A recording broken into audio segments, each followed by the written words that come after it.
Video's recording. Audio's recording. We are going to begin now, and it starts in 3, 2, 1. Hell of a night for a story, ain't it? Well, sit her down, look at them stars, and I'll tell you one.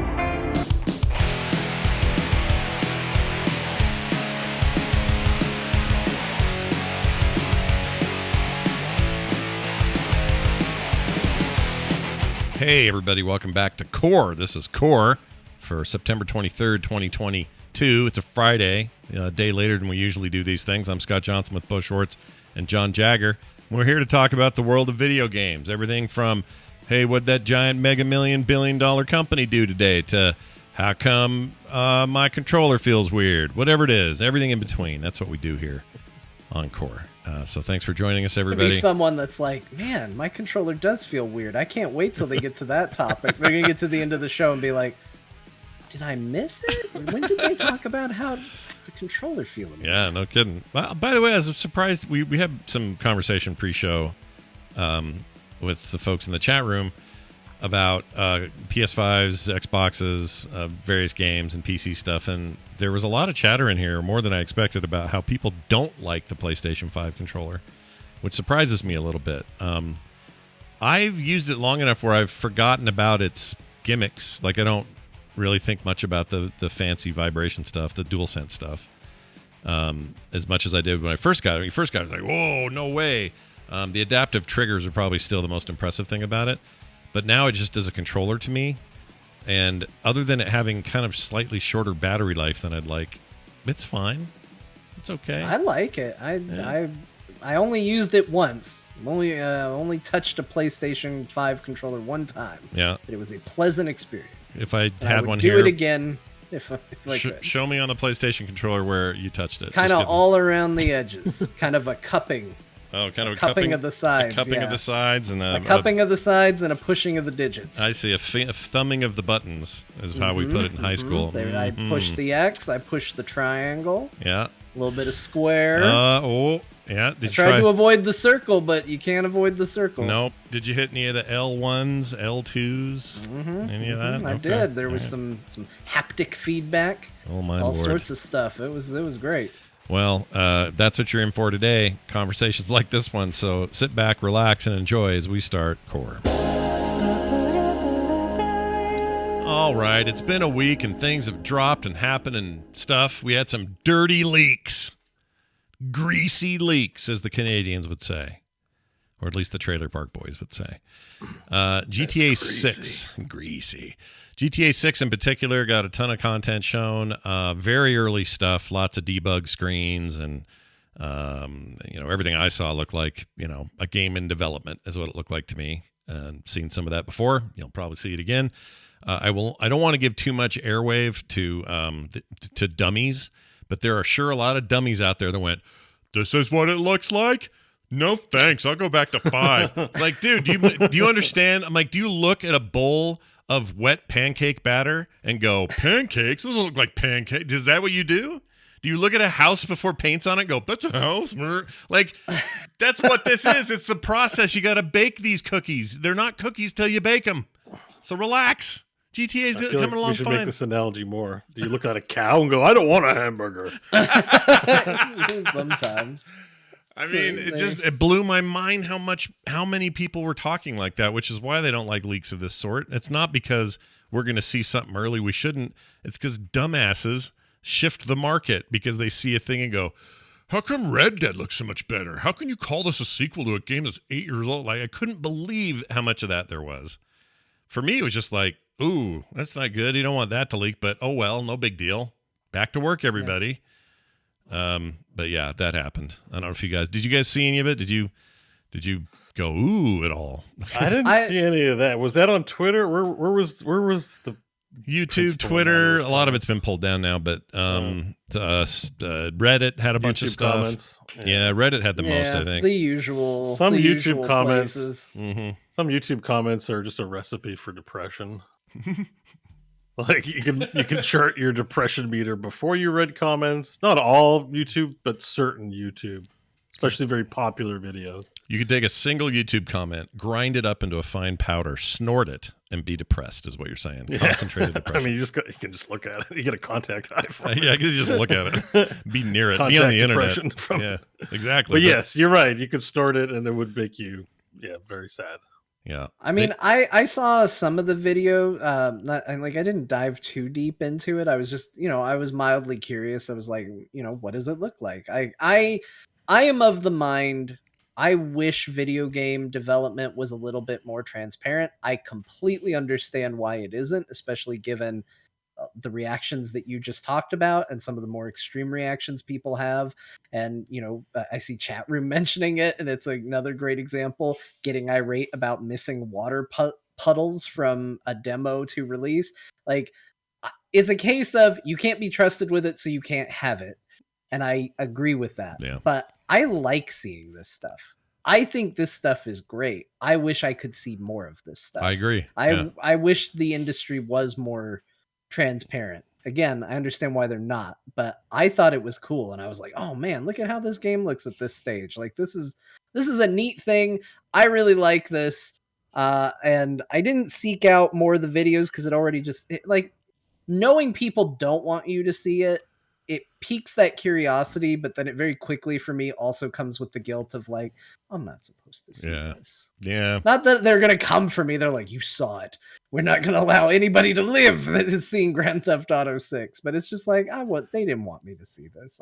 I'll move on. I'll see it in the form and the way they want me to see it when they're ready eventually. Yeah. If we were good at seeing these things in process and we had a more behind the scenes transparent look at the process, they wouldn't have a problem showing us. The reason they have a problem showing us, as you alluded to, is because people freak out and assign meaning where there is none. They try to metadata their way all the way down to the raw core to find out every little story bit, every little thing. It's what we do. We suck as a people.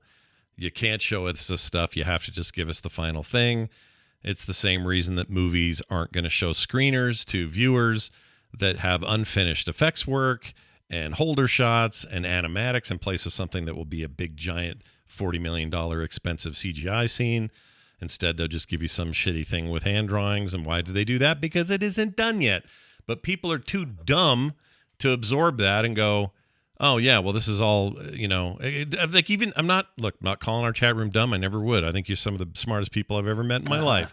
But some of you are kind of doing this. We still got 2.5 hours to go. Let's buckle up. Keep it above the belt. I'm just saying, one or two, I noticed a comment in there just a minute ago that said, well, the Diablo leak that happened the same day, Diablo 4 leak, showed a bunch of video. That sure looked a lot further along for a game that was announced that long ago compared to where GTA 6 is. See, then we start comparing things, and that's dangerous. There's no point in it because the game is not going to be anything like what that was. And probably either case. I remember seeing leaked stuff for Diablo 3 that had a camera zooming in and freaking Nazebo talking, as if he was in the room with you, like weird stuff they never did in the final game. Some of that they may have shown when they announced it, but the point is, these things they iterate. My frogs are everywhere, and they made a poopy. But all that does is it's just dumb. It doesn't matter, and also I don't think any of us were under the impression that GTA 6 was anywhere near alpha or anything. They're just right. They're in different places. Development might have started at the same point, but that doesn't mean they're at the same point. It's not, hey guys, here's the exact window of time that it takes for a video game to be made. And they're very different types of video games. They have to be constructed in different ways. Diablo is not a fully 3D open world video game experience. You just can't compare them. Don't compare them. Same. That's the solution. Just don't compare them. They're not comparable in any sense. That includes what John just said about the kind of different games they are, just fundamentally. But also, we don't know what the timeline on any of this is, except Diablo 4 was announced in 2019 after years of pre-development where we didn't see anything. Then it was finally announced because they're like, all right, we're doing it. We're locking in. Here's the game. We're doing it. Here's the intro. And then they've shown us a ton of stuff since, and the game comes out next year. Yeah. We don't know. We have zero idea what's going on with GTA 6. it almost seems dumb to explain this. That's why I struggle with it so much. And the shittiest part is this leak is probably going to mean we don't learn about GTA 6 for real for even longer, because now they're under extra scrutiny. It's one thing when you can put out a trailer and go, well, this is people's first time seeing it. They'll know it's early. They'll know, we're still working on it. Now they know, like, they have a bar they suddenly have to clear where they didn't before. Like, I would bet you Rockstar doesn't release that until they're feeling real confident about it. Do you think this is a case of the world? We live in a world now where everyone's sure of everything, but but nobody actually knows anything. You know what I mean? Yeah. There's a little of that going on. Sure. The whole world? It sure feels like it. It feels like people... I feel like that was aimed at a specific target, and then Scott was like, no, you know what? It's universally true. And I was about to ask him to specify, and then I was like, no, actually, I think he's probably right. I think all of us, to some degree or another, we all think we've got a handle on a thing. I know I do this. And I'm like, yeah, I think I know everything there is to know. And then I find out there was a whole aspect to it I didn't know about. Happens all the time. I was just talking about this documentary pre-show about the Woodstock 99 mess, and there's a whole bunch of stuff I didn't know, and I thought I knew about that thing. I thought I knew all that I needed to know, and there was a whole other layer that was revealed. So I'm just saying, it'd probably behoove us as gamers to quit acting like we've got it all figured out all the time, Especially based off things you heard. I mean, that's the thing. I got a inside window, just to use you as an example, Scott. Yeah. When you did the Metzen Q&A surprise at BlizzCon, yeah, I was privy to a lot. I knew it was happening before it happened. Right. I was with you. I saw Chris before you went down there. Yep. I got a front row window to everything that was going on before it happened. Right. And I watched it happen, and I watched people online talk about, as if they had insider information, that this was a big PR move that had been in planning for years. Or months, and it was just like, oh no, they planned this. This is a PR stunt. They brought Chris out to save BlizzCon, and I saw all of these people talk about that as if it was a fact, knowing full well that it was 100% not. Yeah, no, that was a real lesson for me too. That weekend was a really powerful thing, because I woke up the morning of the thing. Now, I'd known about my stage thing for, I think, 2 months prior to BlizzCon. So there's a lot of, I knew everything leading up to BlizzCon, that I was going to be there. I was going to do the questions and answers. That's all I ever knew. And this thing with Metzen started the morning of, in my hotel room, in my bed. Wait, what? When you turned over and said, thought I Chris? knew you, Scott. I thought I knew you, Chris and Scott. I started in my bed. Kim Deshino? I pulled up my phone and I said, I have an idea. Hey, Chris, are you around? Yeah, I'm up. What's going on, bud? I said, I'm doing the stage thing today for the Q&A. And he says, oh, cool. I might see it. I'm coming out there with my kids this weekend, kind of incognito. I said, awesome. So you'll be here. Hey, what do you think about this idea of just coming out, doing a quick question, just sort of, one quick, hey, everybody, and then you're done. And he goes, oh, I'd be totally down for this. Let's do it. That was the entirety of the whole thing. Mm-hmm. And so when I got online after, I'm watching the YouTube archive and I'm watching those comments. These people were convinced and then mutually convinced, because each other was talking about it. They were 100% convinced this was a PR move by Blizzard. It was planned way in advance. It was a way to distract from the mess that WoW was at the time, or that this BlizzCon was, because, it was the Immortal announcement the day before, and it was all a little fishy and weird. And boy, Blizzard really needed a win. Good thing they locked that deal in and made that happen. And I just thought, this is how we are with a lot of things in life. Everybody thinks they know, and you don't effing know. And even when I tell you, I can tell certain people that story that you just told, John, and you were privy to it firsthand, like you said, they still don't believe me. They don't. You're in on the secret, and then if John's like, I was not involved, but I witnessed it. He does a show with Scott, so of course he's backing Scott's story. Right, there you go. Yeah, you can even think of the arguments other people are going to make. This isn't that different than, oh gosh, what was it? I can't remember it. There was another thing just like this, where it was like, oh yeah, we got it all figured out, and then everybody believed. Oh, I know what it was. My friend Andrew Smith, he makes giant kinetic sculptures out of metal and stuff, and he sells them for tons of money. Like, if you're this dentist bought a kinetic marble sculpture where the Ball just falls forever, goes back to the top, falls forever. Big installation in the side of his new offices, $250,000. Like, this guy gets paid. He gets paid. He did this. That's cool. That fist back there, the trophy for Nerdtacular's. What do you call it? Our Battle of the Frog Pants Stars. He made that. Anyway, it's like a big gun, Terminator metal hand gun sculpture thing. Anyway, the guy's really talented, does amazing stuff.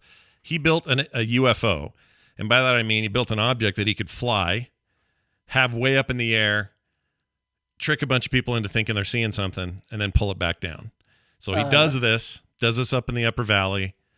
He did it too well. that night on the news, all 3 major news affiliates carried this story about an unidentified object in the sky, and people are going, "Yeah, I saw it. It was right over here over this hill. I couldn't believe it. Yeah, my daughter was like, Dad, what's that?" Like all these interviews. Just imagine them. They happened, and then 2-3 days later, he goes, "I don't like where this went. I didn't expect this, so I'm going to go tell them it was me." And then he did that. He went to at least one of these affiliates. Everybody ended up carrying it, but he went to one of them. They interviewed him.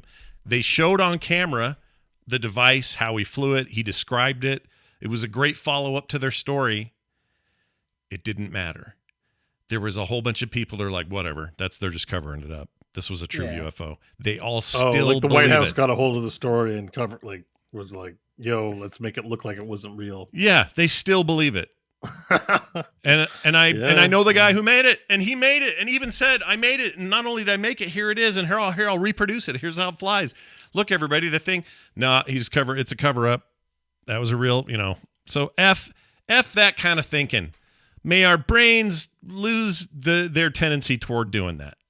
Yeah, and the people, these gaming leaks are not immune to it. Even so I subscribed to Apple TV because I got 7 free days for the first time ever, and I watched maybe the first 5 minutes of Mythic Quest. Yeah. I don't know if I'm going to stick with it, but one of the jokes is in the front, like, this girl's making a shovel for their new MMO, and she's like, "How about we leak it to see what people," and they leak it to a top streamer. So there's also, I don't think any developer's been properly busted on a for sure confirmed intended leak. No. But like, I'm not in the industry, so I don't know.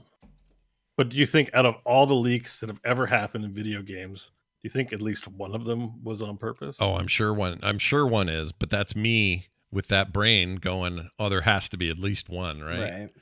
There has to be. Well, I mean, also define intent, because I have a feeling that there have been leaks from jaded employees in the past that have done that things for sure. intentionally. For sure. That we know. For sure the malicious ones, I feel like, happened.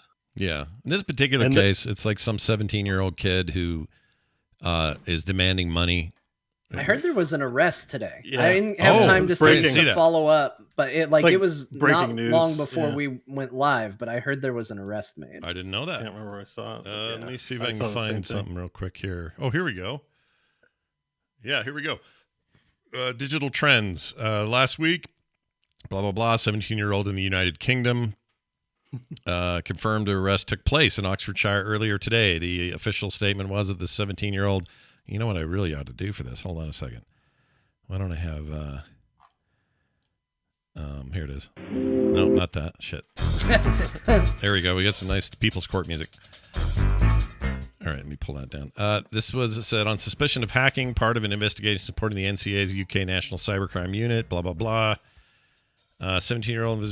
Okay, so it does seem that he has been arrested, and who knows what happens after that, but he's screwed. He's broken multiple international laws, and he's effed. Don't be doing this. A particularly litigious game developer. Yeah, who love their secrets. Yeah, you're screwed, dude. Sorry. You're learning a hard lesson at 17 right now, but I hope they go easy on you, or at least you learn some lesson from this. Because although he's 17, he'll be all right, right? If he's a minor. Well, I don't. Is the UK any different? I mean, it would be here. Yeah, I mean, UK is pretty. I don't know for sure, but I think as a Commonwealth country, I'm going to assume they're fairly similar to Canada and probably are going to be lenient. Yeah, legal adulthood in the chat says it's only in is America 18. where it's like go to the jail for 500 years for a bag of weed. Yep. Yeah. Sorry, don't mean to be like that. It's just it is, it's a thing. But anyways, yeah. Hopefully he's a young kid, so if you're gonna do your hacking, do it while you're a minor because the penalties are not as bad, and you can learn your lesson and be a productive member of society in your adult. Yep. Now, unlike the GTA story where we have intent, a perpetrator, a kind of whole story around it, the Diablo 4 one is a little bit more mysterious. We don't know where the leak came from. Still to this point, we don't think they don't know that it's some hacker. They don't know if it was internal. They just don't know. Here's the thing though. Diablo? I don't think the Diablo 4 thing is much of a problem because it just looked like Diablo 4 to me. It looked like more BlizzCon. Not much of a story there. It's like it might as well have, not that it might as well have been Blizzard because it was just like, hey, here's some footage of Diablo. Okay. Yeah, it's like more of that. There it is. Yeah, if anything, I was just annoyed to hear whoever was playing it. You could hear their voices, but they'd been modulated, so you couldn't tell who they were. And that was just we're gonna get the devil. We're gonna go after the devil real hard right here. That was it. The devil. Now, if you look here, I'm gonna use my abilities. We're gonna find that leads to taking out the devil real hard. It's actually kind of like that. The problem is it was super distracting, so I got bored. I can't watch this. I'll just wait for the game. This is dumb. So anyway, leakers, man, it's real. It's a real thing. The fears that it would delay development, I think, was way overblown. Why would it? There's nothing to delay here. So I wonder I guess the motivation is just a hacker motivation in this case, just to stick it to a company. Yeah. I mean, he tried to. The rumor is that he tried to make a deal. Like he stole more than he showed, and then was like, "Hey, I have all this data and information. Do you want to make a deal?" Oh, don't know if that was actually him. I guess you got to respect that hustle at 17. Like I know I would have wanted that amount of money, but I never would have been able to do anything with criminal. I feel like such an idiot compared to this kid who's I hacked a major corporation and blackmailed them for $100 million. Yeah, we didn't mention too, the part of the hack wasn't just GTA 6 stuff. It was source code for 5. Some other stuff. I can't remember the other stuff, but that's a smart kid. Smart kid, yeah. Parents, I'd be kind of proud. Yeah, I'd be mad, but I'd be proud too. He's smart. Maybe he can use it for good one day. I don't know what that would be, but figure it out. It's because the Diablo leak seemed to me like it was just an employee being kind of dumb. Yeah. Plus, I've got exclusive access to Diablo. Check it out. Someone's record. I think on a Discord call, maybe they shared the footage over Discords. Yeah. Don't screen capture it, anyone. Don't worry, we won't. Yeah. At the end of the day, always one person that ruins it. If Diablo had been, as janky looking as the GTA 6 pre-alpha stuff, then people may have had a worse outcry or worried about the game. But they're almost done. Any leaks from here on out are just going to be. I mean, it depends on the leak, right? Diablo. If they showed Deckard Cain getting born out of a new butterfly cocoon because he's back and forth, that would be an issue. Yeah, they probably want to say 10,000 years, I'm free. He's Butterfly Cain, Butterfly Cain now. Oh shit! Deckard. Okay, you got me. I want what you're describing, except I'd like him to be birthed from the underside of Asmodan, if I could make that work. Asmodan just shits out this white little greasy human, and he flutters out and goes. He comes out old for some reason. Yeah, that'd be amazing. Not even a young man. He just comes out as an old man. I guess we killed him, so he's dead. Can you do the VA for him? His birth, what is the first thing he says when he's born? Oh, stay a while and glisten. He's he's full of placenta. Asmodan's placenta. I'm glad you got it. I thought I was going to need to describe it, but you were with me, so all right. I took care of that. I jumped on that grenade for you. I'll get all the emails now. I hate this guy. All right. Stay a while and glisten is today's title. We're not doing anything but that. That's hilarious. I'm writing it down. Stay a while. What are we doing for the thumbnail on YouTube? Listen. Shiny Deckard. Well, let's get a picture of John and we'll put some hand lotion on him and it'll be glistening. That was a finally.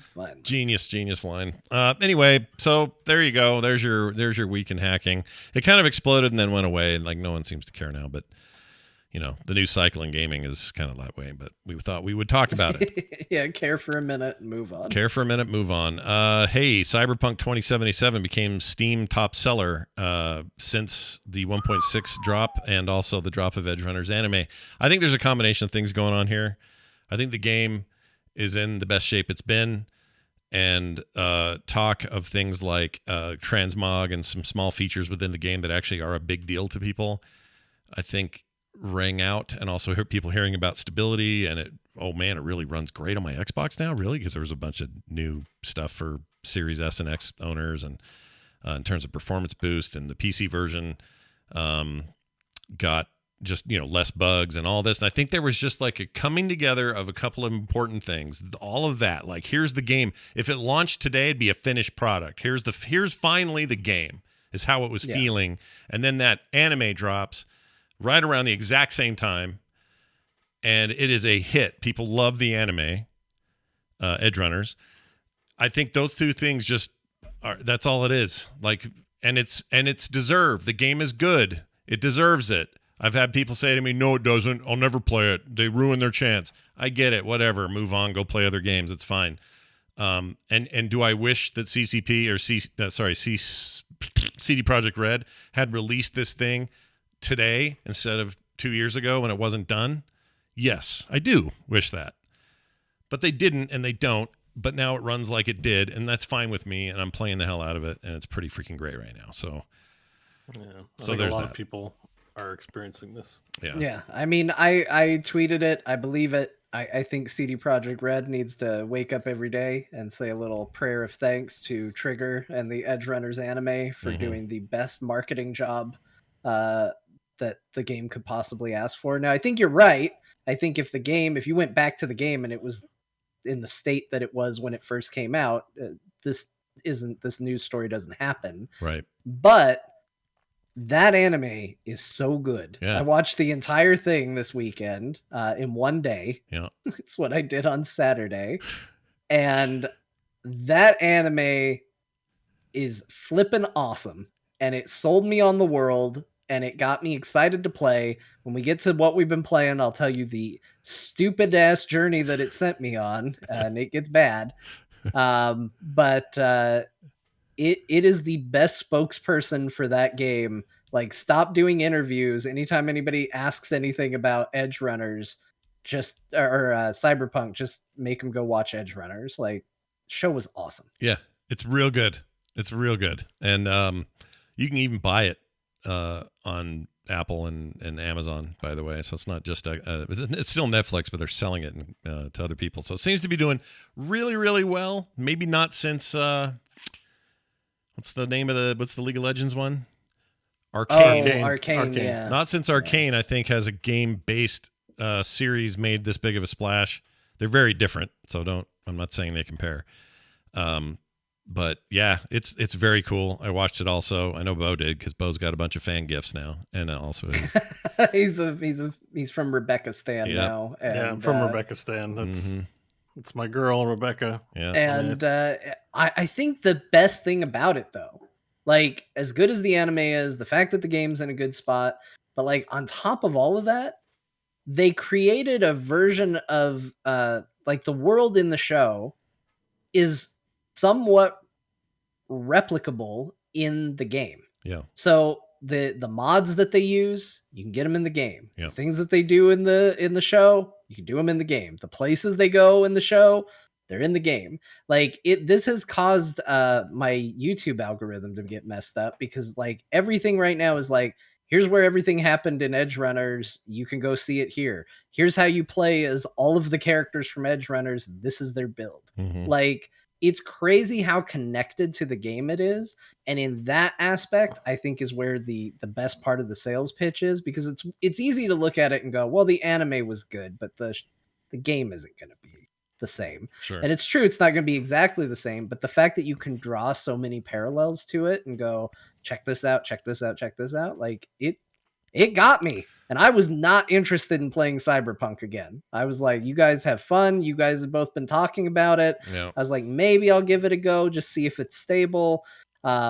that kind of led me down the rabbit hole of watching the anime at least and being like, I'll at least try it. We'll see what it's like. Bo's really excited about it.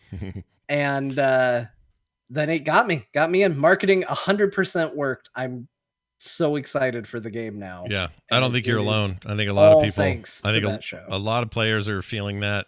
I certainly felt a boost from it, although I had already sort of repicked it up based more on the patch. That was more interesting to me at the time. But I just think it's, a combination of those things. The game is finally what people wanted it to be. There's also more people with next-gen consoles and or better PCs. Like, we're just in a little bit better place than we were 2 years ago in that regard. And it's good. It's good. It's a good time to do that. Not saying I'd like companies to F up their launches and it's okay from now on and we'll just deal with it 2 years later. It's not the point.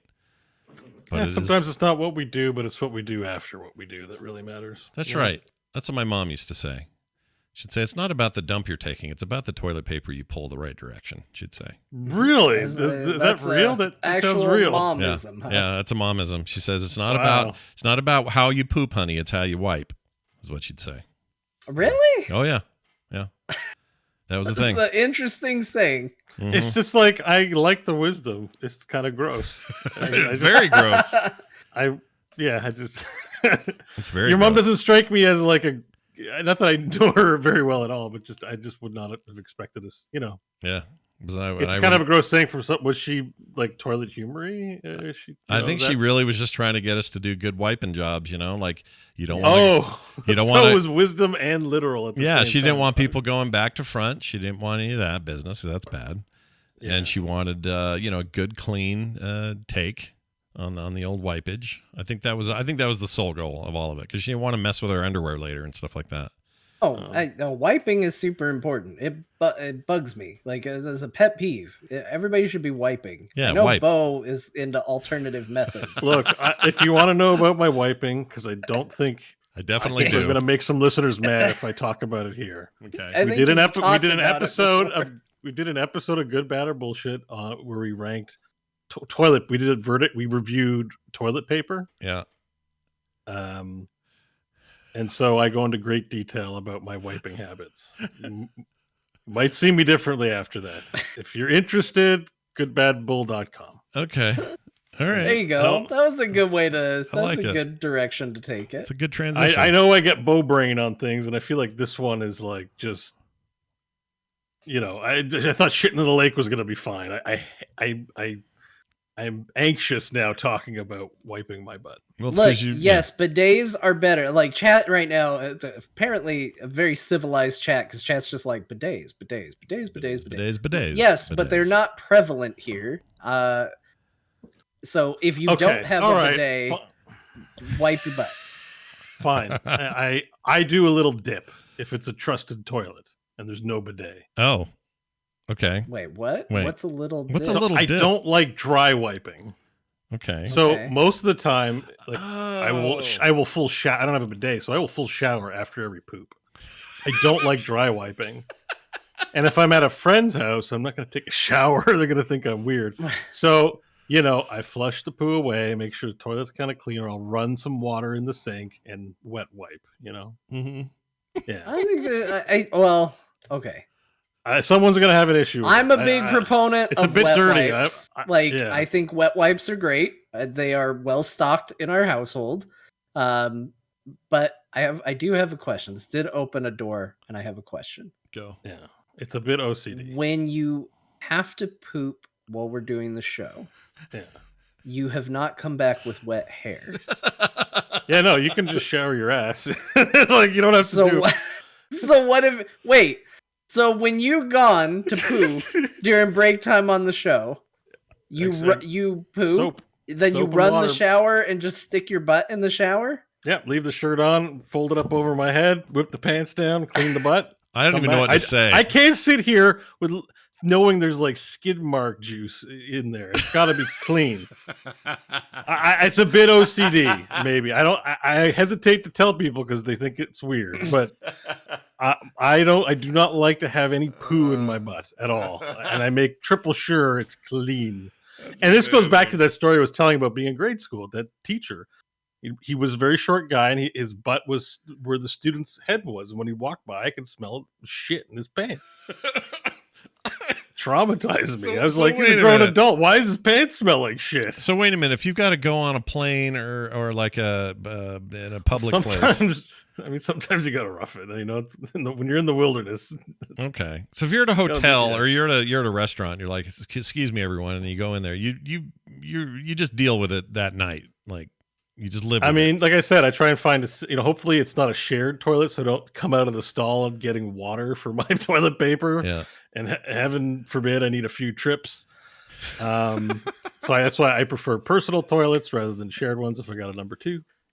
Wow. Because I don't want to be the weird guy in the stall. This is great. No, this is good info. Yeah. I feel like I have learned something. And that teacher. Chat room's like all yelling, you can't flush wet wipe. I know. Yeah, I don't flush them. At what point when I said I use wet wipes did I say guys. I flush? Yeah, I eat them like a normal person. Jesus. Yeah, we're not a monster. We're not contributing to the Fatberg. What's that thing called? The Fatberg? Have you guys heard of this? It's a gigantic man-made iceberg-looking thing, but it's made of wet wipes and diapers and stuff you shouldn't flush. Oh, really? I never seen it. What is it? It's a manberg? Yeah, no, a Fatberg, and apparently it's got tons. The reason they call it Fatberg is it's got tons of fatty, like it collects grease and fat and stuff like that, and it's huge. Let me see if I can find it. There's like Fatbergs in all kinds of sewers. This is like a natural thing. Yeah, this is a thing. It's bad. And it's bad because the wipes really hold it together, and they want people to stop doing it. So if you look at these European ones, they're having to go into these centuries-old sewer pipes and like deal with the worst clogs. They have like striatum. They're that dense. Oh yeah, it's crazy. It's crazy. And there's supposedly somewhere in the world there's one of these things just floating out in the ocean somewhere that's so big you can just start building on it. Yeah, look at that Fatberg. Someone should make a movie about it. Look at that thing, that orange one. Chat, look at that. Oh my gosh. How'd you like to find that in your grilled cheese? No, you wouldn't. Ugh. Yeah. Anyway, don't contribute to Fatbergs. Anyway, yeah, don't flush them. Yeah, everybody knows that. Well, obviously not everybody knows that. We're looking at evidence that not everybody knows that. So apparently enough people don't. Yeah. I apologize, chat. I like Mayor McCheese's take on this. Better than the guys who don't wipe because they think touching their own butt makes them gay. Yeah, I feel exactly. That's amazing. All right, well, there's that. Now, if you didn't think Cyberpunk had enough to do with things, they also had another new announcement that had to do with the Nvidia announcements, which I'll just briefly mention. Cyberpunk's going to add like double or triple the ray tracing effects, and will take advantage of the new DLSS 3, which is supposed to be even better of an AI scaler thing. If you use it with one of these new Nvidia 4090s. However, there's a lot to say about these 4090s. It's a little bit weird. They announced the new cards, 2 4080s, 1 4090. They are focused to be more efficient on ray tracing power and AI-generated tools. Ray trace version of Portal showed off and being released as a mod, 3D real-time modding tool for lighting and texture upresing, and then Omniverse and universal scene description for VR. So there's some stuff coming with that thing, but a lot of people are concerned that this is under the hood, like kind of hidden away, is really kind of a small upgrade, but they're charging $900 for a card, and people are mad. I guess that article you linked, because there's a PC game article that the TLDR on it was that usually a graphics card, the most expensive one, is the worst value per dollar. Let's say, So in this series, they're all very expensive. Yeah. And the best value per dollar is the 4090. Yeah, which is really weird. Usually you're like, wow, I don't need a 10% graphics boost for a 40% price increase or something, right? You're like, I'll just go with the 3070, 2060. Yeah. In this case, the performance diminishments between the 4090 and 4080 are really steep, and they're all priced super premium. Yeah, they're all very expensive. I mean, whatever, they're new cards, and they're always a little, obviously they're expensive at the beginning, but hopefully unlike the 3080 series, you're not going to have massive no stock on these. Like, I hope we're all caught up on all that stuff so people don't have to wait forever. The Ethereum switch should help alleviate that, so that GPUs are less used for mining cryptocurrency. And the supply chain's caught up. Value wise, you may be better served going for a 3080. Yeah, even a 2. Yeah. I mean, I would say so. It's rough, and I mean they were out there saying like the days of like new video cards significantly reducing the cost of the previous gen are over. Like we are in an era of extremely expensive video cards going forward, is what they were saying. They were trying to really play off this price as like the new norm. But like the 24080s just seem skeevy to me. Like Yeah. it seems like well, we didn't want to call it a 4070 is how it reads to me, like which is kind of weird. Like I don't know, the whole thing is weird. I just don't have a good feeling about this generation, which is weird because when the 30 series came out, Yeah. that felt celebratory. Yeah. Still does. You know what I mean? Like they Yeah. sold out like crazy, and it wasn't just interest from crypto. That was a huge part of it. That's why there was a shortage, but everybody wanted it because it was like, man, look at this big push forward tech wise. Yes, I see the value in ray tracing. You're trying to make it faster. It was a good value for what you were getting. You know, even the lower end were, you know, outperforming the best of the previous gen. Like it all just seemed really good. This feels like the opposite of that. Yeah. And all, you know, the fact that chat brought it up again, the CEO of Nvidia all out straight up just said, yeah, this video cards cost more money now. And that's how it is from now on. Fine. But I don't think the increase year over year is right for that money. And also, what are they saying? We're eventually just going to pay $5,000 for our video cards, and that's just going to be the future. Like that seems insane to me. Yeah. Like I got real economic questions about the future of GPUs and why they have to be so expensive. And I'm not saying they should be dirt cheap by any stretch, but I don't know what the margins are. I have no idea. Like Sony wants to up the price of the PlayStation, Meta increase the price of the freaking headset. Like everybody's popping their prices. The only people saying they won't, and it's because they don't have to, because they're made of money, is Microsoft and the Xbox stuff. They're not going to raise them. They say it's not the right time. But I think everybody is in the mood right now to take electronics to some new inflated level, and it's bumming me out. Yeah, but like Intel is still making a GPU play. That's true. And so is those out yet? AMD is still a factor as well. Like I read something that's like Nvidia did this because they knew what AMD's offering them isn't going to compete. But I think the real story here is, like, as a 3000 series owner, what do I need to buy a 4000 series for? Yeah. You know, like I think probably they're aware that this isn't going to be, this is a kick. It feels to me like, at least for gaming, it's a kick the can down the road kind of thing. Yeah. Where they got to release a new product. There's nothing much there. So let's bilk suckers out of lots of money for those PC enthusiasts that will buy it. Yeah. I hate that it feels that way, but it does. Because the 3080 actually felt like a massive jump. Like I got one early, got lucky, and I've loved that card. I've yet to have everything melts in the face of it. Just like looks at it and goes, okay, sure, we'll run everything at high. Just don't hurt us. You know, like these games treat that card like a monster. Mm-hmm. Unless the 4890 was that kind of generational leap, I don't think I have any reason to upgrade. And not at this price. It's like, not doing it. Like there definitely is improvements from what I've read. It sounds like they've improved things, but if you're playing God of War, you're going to notice 2 extra frames. I think a headline I saw today was Blizzard has uncapped Overwatch 2, so it could run at 600 FPS. 600? With the fourth, yeah, 6. If you have the right CPU as well, because you could be CPU locked. But they are running Overwatch 2 at 600 FPS. Now, you know, your monitors, maybe like you'd have to have a monstrous monitor to even see all those frames. So who gives a shit? I don't even think your eyes are capable of seeing more than 120. Probably not, but I don't even think you can render. I don't think there's a monitor alive that can render 600 frames. I could be mistaken. I don't know. Yeah.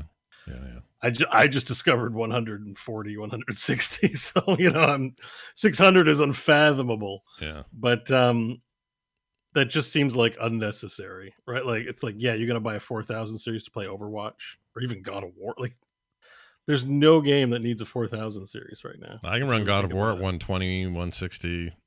Yeah, That's fine. the only reason I was interested very much in this is because I do want a card that's going to support my stupid Skyrim game. You got to be able to play Skyrim, everybody. Skyrim with with 532 mods. I'm a very niche market in this. I'm like, I have a very specific question for the CEO. Will it run my setup of Skyrim? Well, yes, I have 500 mods for Skyrim. Will this be the product for me? I don't want to skip over it too much, but that Omniverse product is their basically digital subscription service for a bunch of tools that are creation tools that they think will be what what Adobe is for photos, audio, video, kind of the creative cloud stuff. That Omniverse will be that for Meta, whatever the Meta worlds are. So VR and content that's 3D and all of that. That's basically a big suite of tools to build the shit that we'll see used in what they think the metaverse will be. So. On that front, did you see the do-it-yourself, the AI-powered modding for old games when they modded I heard Morrowind? about it. I didn't see it, but I heard about it. I didn't see it. So awesome. that was really interesting. So I don't know if this comes with if it's card locked to the 40,000 or if it's just something they're going to be offering. But they've made a tool so that any modder can go into any Unreal Engine game and use the same AI kind of tools that this art generation's doing to improve texture reses up to 4K, 8K, and basically remaster your own games. Wow. Like rather than wait for, X company to remaster Grand Theft Auto 4, let's say, you can just go in and remaster it yourself and make it a mod. As long as it's built in Unreal, I think that's one of the caveats. Is that the rule? Okay. Yeah, they call it USD, which is no longer United States denomination for money. It's now Universal Scene Description. And that's not that thing. USD is for VR, is the VR stuff. I just put a link to a YouTube video for it. Like it's showing remastering Morrowind with this tool, and it is legitimately like crazy. It's adding like RTX real time in a 3D environment. Oh, okay. To a 20-year-old. Yeah, it's two separate things. So these modding tools. Send me. Did you put the link in our Discord? I don't see it. I put it in the show notes next to where we are in the article. Sorry, that works just as good. Let me pull that up. Okay, so was this part of their demo they showed? Yeah. Okay. Yeah. I sat through most of the demo, which felt like it was mostly targeted at enterprise. Mm-hmm. But this was really interesting because Morrowind looks old. Not really like. It's still maybe a great game, and if you have fond memories, go play it. But just check out how different and high res everything looks. It looks like a remastered game. It does, but it's real time remastering, basically, right? Like that's the idea. I think you can do both. I think maybe you can real time do it, but like they talked a lot about giving modders tools to go in and author mods quickly, because there are mod projects where they retexture things, but I don't think the production pipeline is very efficient. Like they're just giving away this AI tool. I don't know if they're going to charge for it or not, but you can just go in and use this tool and I think save a lot of time letting AI enhance it for you rather than whatever the techniques that modders use today. I don't know. That's the hot new thing, man. US or AI assisted this stuff. I think if you're retexturing, you're actually looking for new source material. Like if there's a brick wall, you're going to Imgur to find a higher resolution brick wall and then like shop for image files and do whatever shadow mapping or whatever stuff they got to do to make it look better, where this will just do it in an instant. Interesting. That's pretty cool. So isn't this a little like, John, like your remaster of Final Fantasy VII, the old one? A lot of the Final Fantasy mods use AI to upres and upscale the background images for things, because that's something that for whatever reason, well, probably money, never gets touched when they do these re-releases of games. They'll do the 3D character models, they'll 100% redo those, you get fresh assets, but then it's still on the same blurry low-res background that it always was. And so the number one thing you see on these mods is we used AI-generated tools to up-res and clean up the backgrounds for old PlayStation-era games. and it looks really good. Like Yeah. it's really incredible what it does compared to what was there. It's basically seeing what's there. I'm looking at the video now and saying the AI is going, I recognize this. This is an old tile with a bunch of cracks in it. So I'm going to fill it in, give it detail, give it depth, give it volume, give it color, give it all the stuff we give it. It's actually pretty rad. Yeah, it's cool. Like this, forget the video cards. Like this is the technology innovations that are interesting and cool for the games. Is this independent of the which like a kind of 3080 or 3090? Yeah, I think so. I think this is independent of card. This sounds like software that you run to help mod. Like it seemed totally unrelated, except it's RTX, so it's showcasing RTX, which is only available on 2000 series and up. So right. Yeah, interesting. Because that's why I say most of the presentation was not focused on the card. It was focused on some enterprise work solutions that they were offering, so that people could work remotely in 3D spaces. I'm sure that's nothing new, but I was like, I feel like I don't understand enough about this work world. I'm sure it's exciting though. Mm-hmm. But the one thing was the Omniverse bit too. That was also interesting. Yeah. I am interested to find out more how this supports VR, because the one thing they talked about was shared VR workspaces. Mm-hmm. So instead of having metaverse, they're trademarking their own word called Omniverse, which I think is meant to be enterprise level solutions in the VR space. And that they're pioneering that USD that you talked about, universal scene descriptor. So Pixar, a long time ago, I think we talked about it on the show, they were actually working remotely, and they developed a scripting language so they could work on their 3D movies in real time with each other across distances. And that thing they developed is being repurposed for VR, worlds and avatars. It's like a quick internet communication about how we experience VR on the web.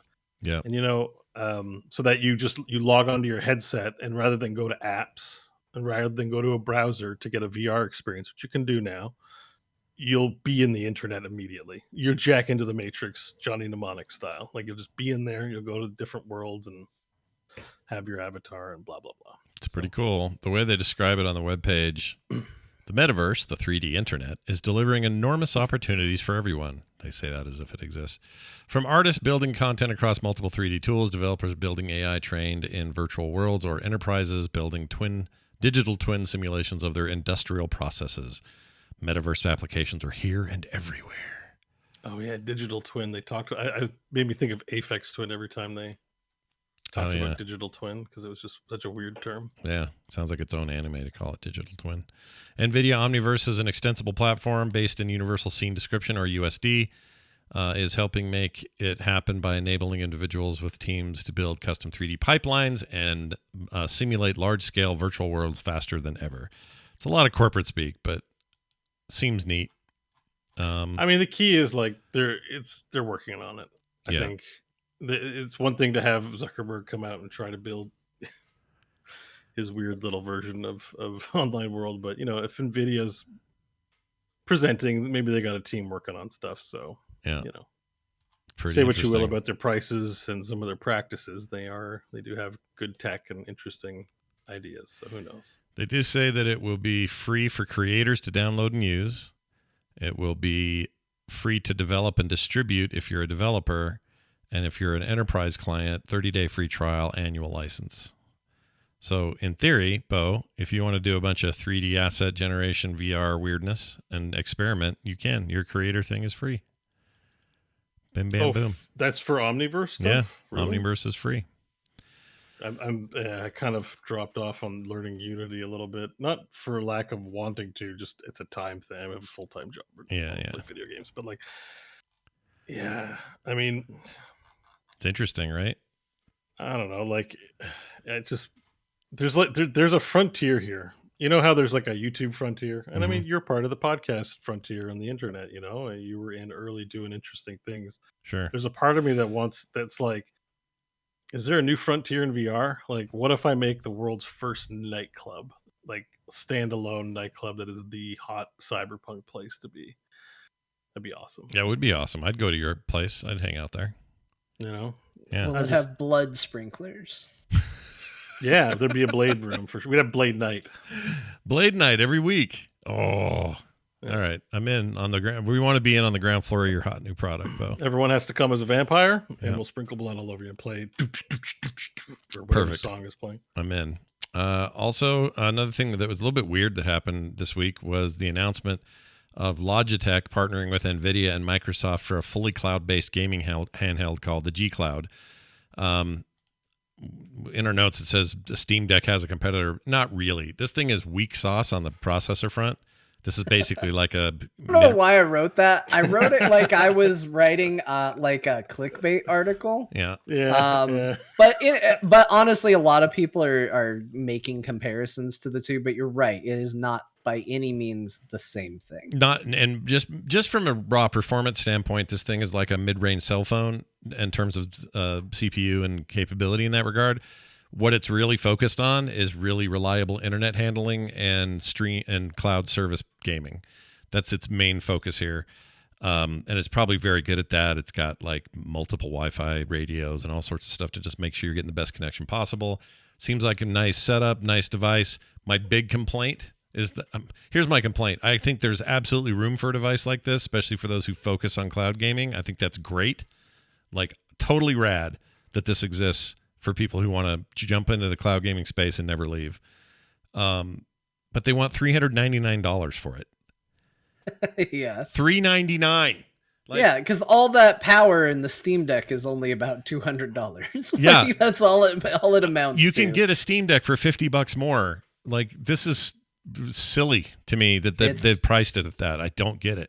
It's really crazy. And it's funny because this is basically the product that I thought the Steam Deck was going to be when it was just rumor. Hey, Valve is making, hardware that's going to be portable. As I thought it would just be, play over the internet, streaming, keep it cheap.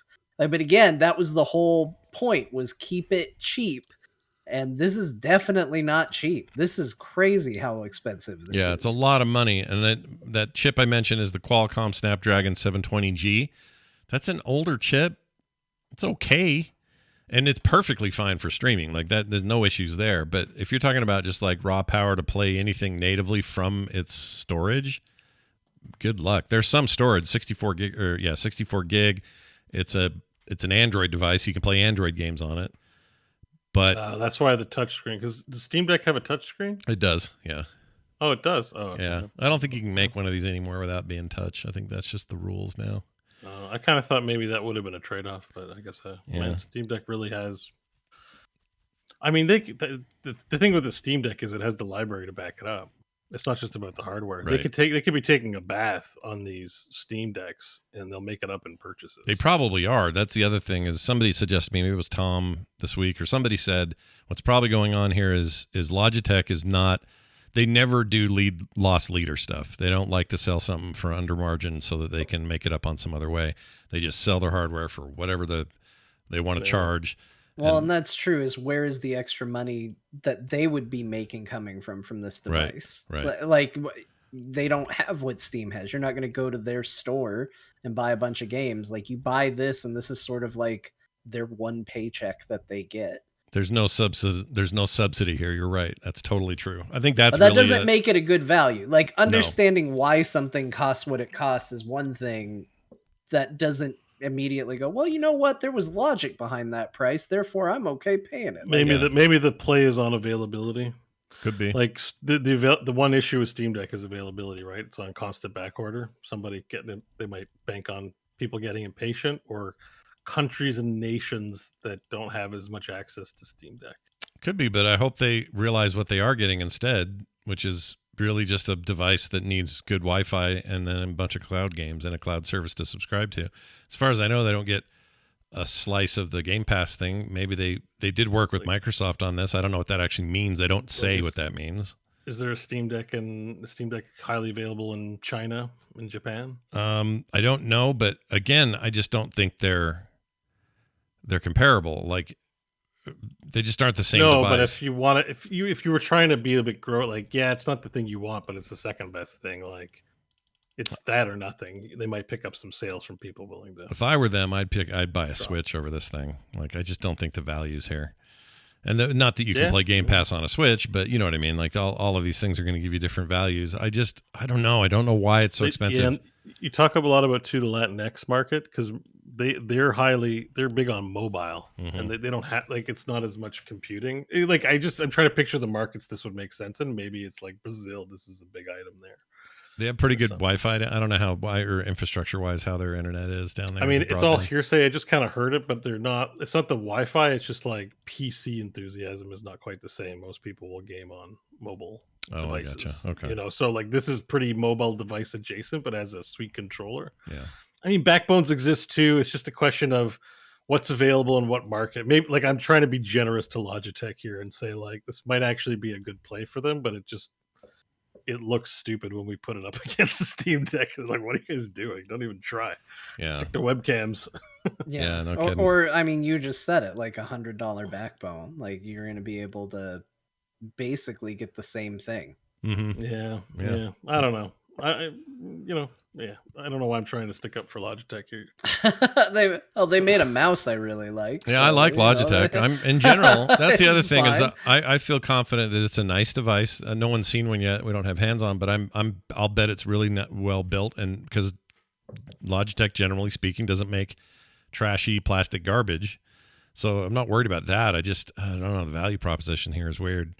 If I would just say to somebody, okay, if you're here in the States or in Canada and you said, hey, I'm thinking about getting one, I would want to make sure they knew its strengths were in cloud gaming, if they're cool with that or not, and not some previous library they already have. And if they have an extra $50, they could get a Steam Deck and get Game Pass and cloud streaming, plus everything that you get with being able to install your games and all the benefits of your previous library being playable and all that stuff. So I don't know. Steam Deck is a good emulator machine too, right? Like you don't need to buy a separate emulator if you've got a Steam Deck. You can. True. Yeah. So that it doesn't even have that going for it. No, it doesn't. Like, it's not like, well, it does have great battery going for it. It's something like, let's see if I can find it. It's really, they're claiming, I can't find it now. It's some amazing amount of battery life that nothing, because again, it's mostly streaming, right? So you're not dealing with, there's no GPU having to render much other than, just getting the stream through. Yeah. So anyway, it is a thing. I want to hear about it when it hits. I'm very curious about it as a device. I like this market, this burgeoning device market for portable gaming, but I don't think this is a very good deal. Price is just too high. But if you're like, man, that's a bummer. Why can't I have Ted Lasso in my video games? Good news. Because Ted Lasso and his AFC Richmond team will be in the FIFA 23 release. Whee! I might know who that is soon. Yeah. Oh, you're gonna because you have your Apple TV I have Apple. for 7 days. I'm probably not gonna watch Mythic Quest, so I'll watch something else. You should totally watch Ted Lasso. It's wonderful. It's a great show. I put this in here because it made me smile. It made me laugh. I think it's funny that he's literally a coach for career mode. So it's not just like, oh, you can play as a team that we called AFC Richmond. It's like you can actually be him. I think this is great. It is the most excited I've been about FIFA. I don't know if I'm going to play it, but I was like, hell yeah, this is great. This is the best. So you got Sudeikis' likeness, and then the whole team is available from all the other actors, so you do play with them. Yeah. And I guess that's pretty cool. If you're a super fan of that show, and a lot of people are, why not? I mean, now they just need a super arcade way to play it for people that don't know how to play soccer or football. Good point. Whatever you want to call it. Yeah. I got a game for them. Do you? Oh, we're going to talk about that. Oh, that's right. Yeah. I'm excited Ted about Lasso that. should be in that game. Well, it's very good. Ted Lasso, this is the year. Like Geralt being in everything. This is the year we put Ted Lasso in every game. New Soul Calibur, Ted Lasso's in there. Yep. Looking forward to it. Adam. PSVR 2 will not be backwards compatible with PSVR titles. We talked about the 2 announcement last week and what it had. Now we're telling you, sorry, all your old games are screwed.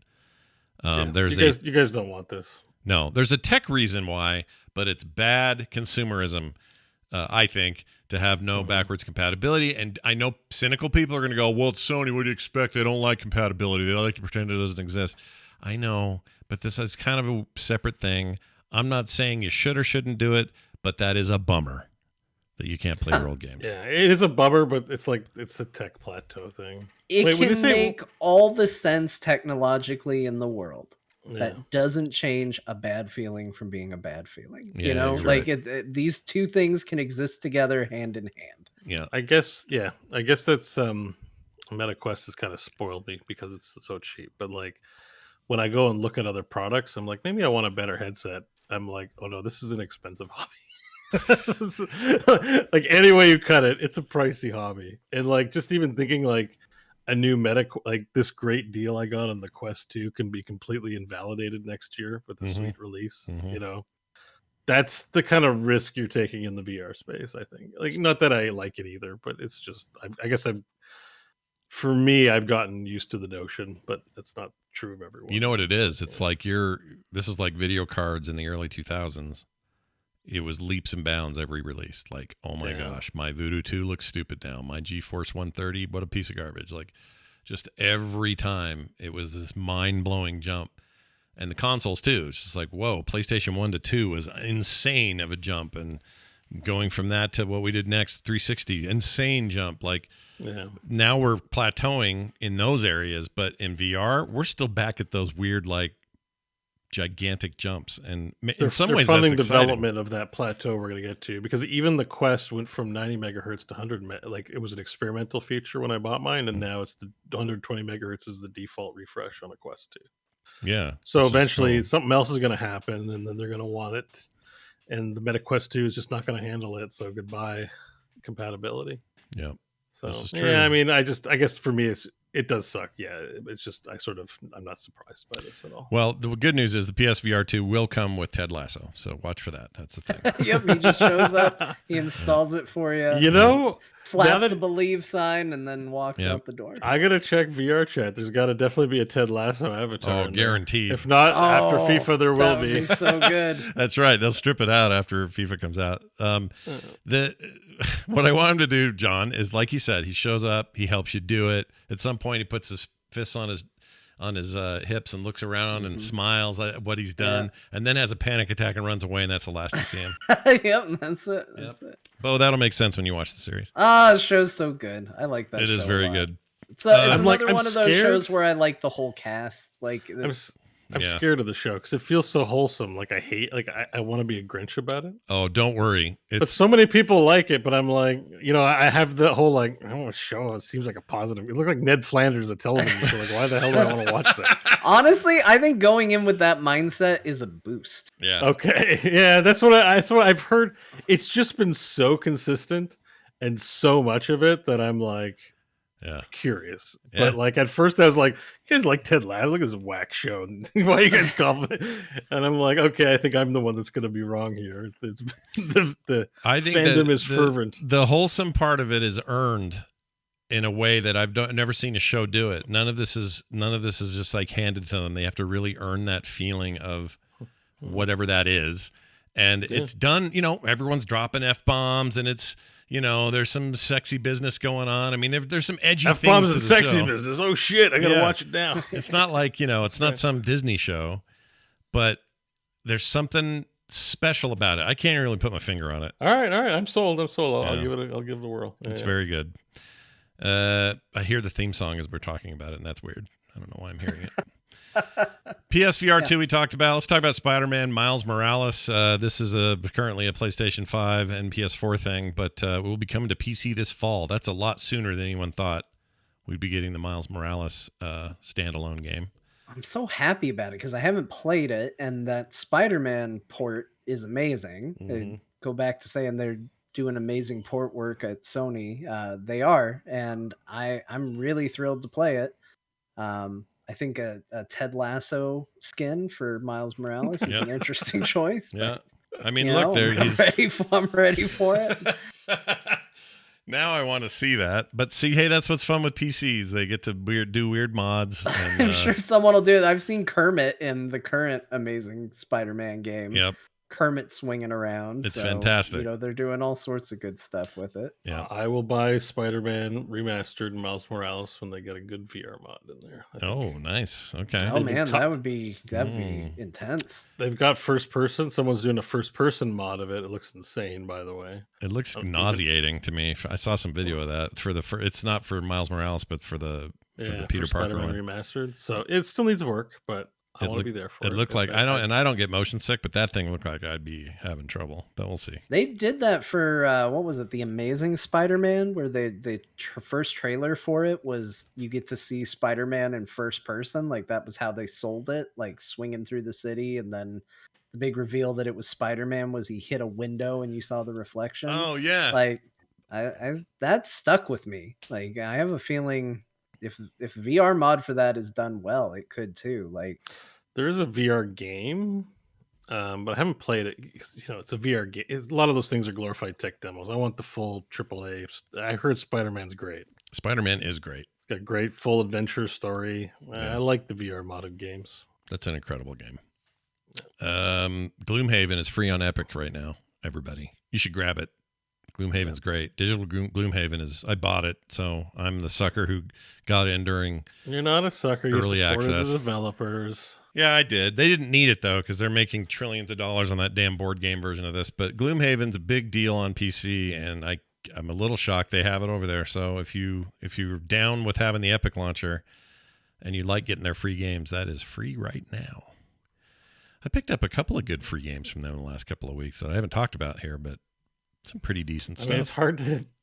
As it turns out, the issue is not the price. Sometimes it's the time. It's the time. It's just like yeah.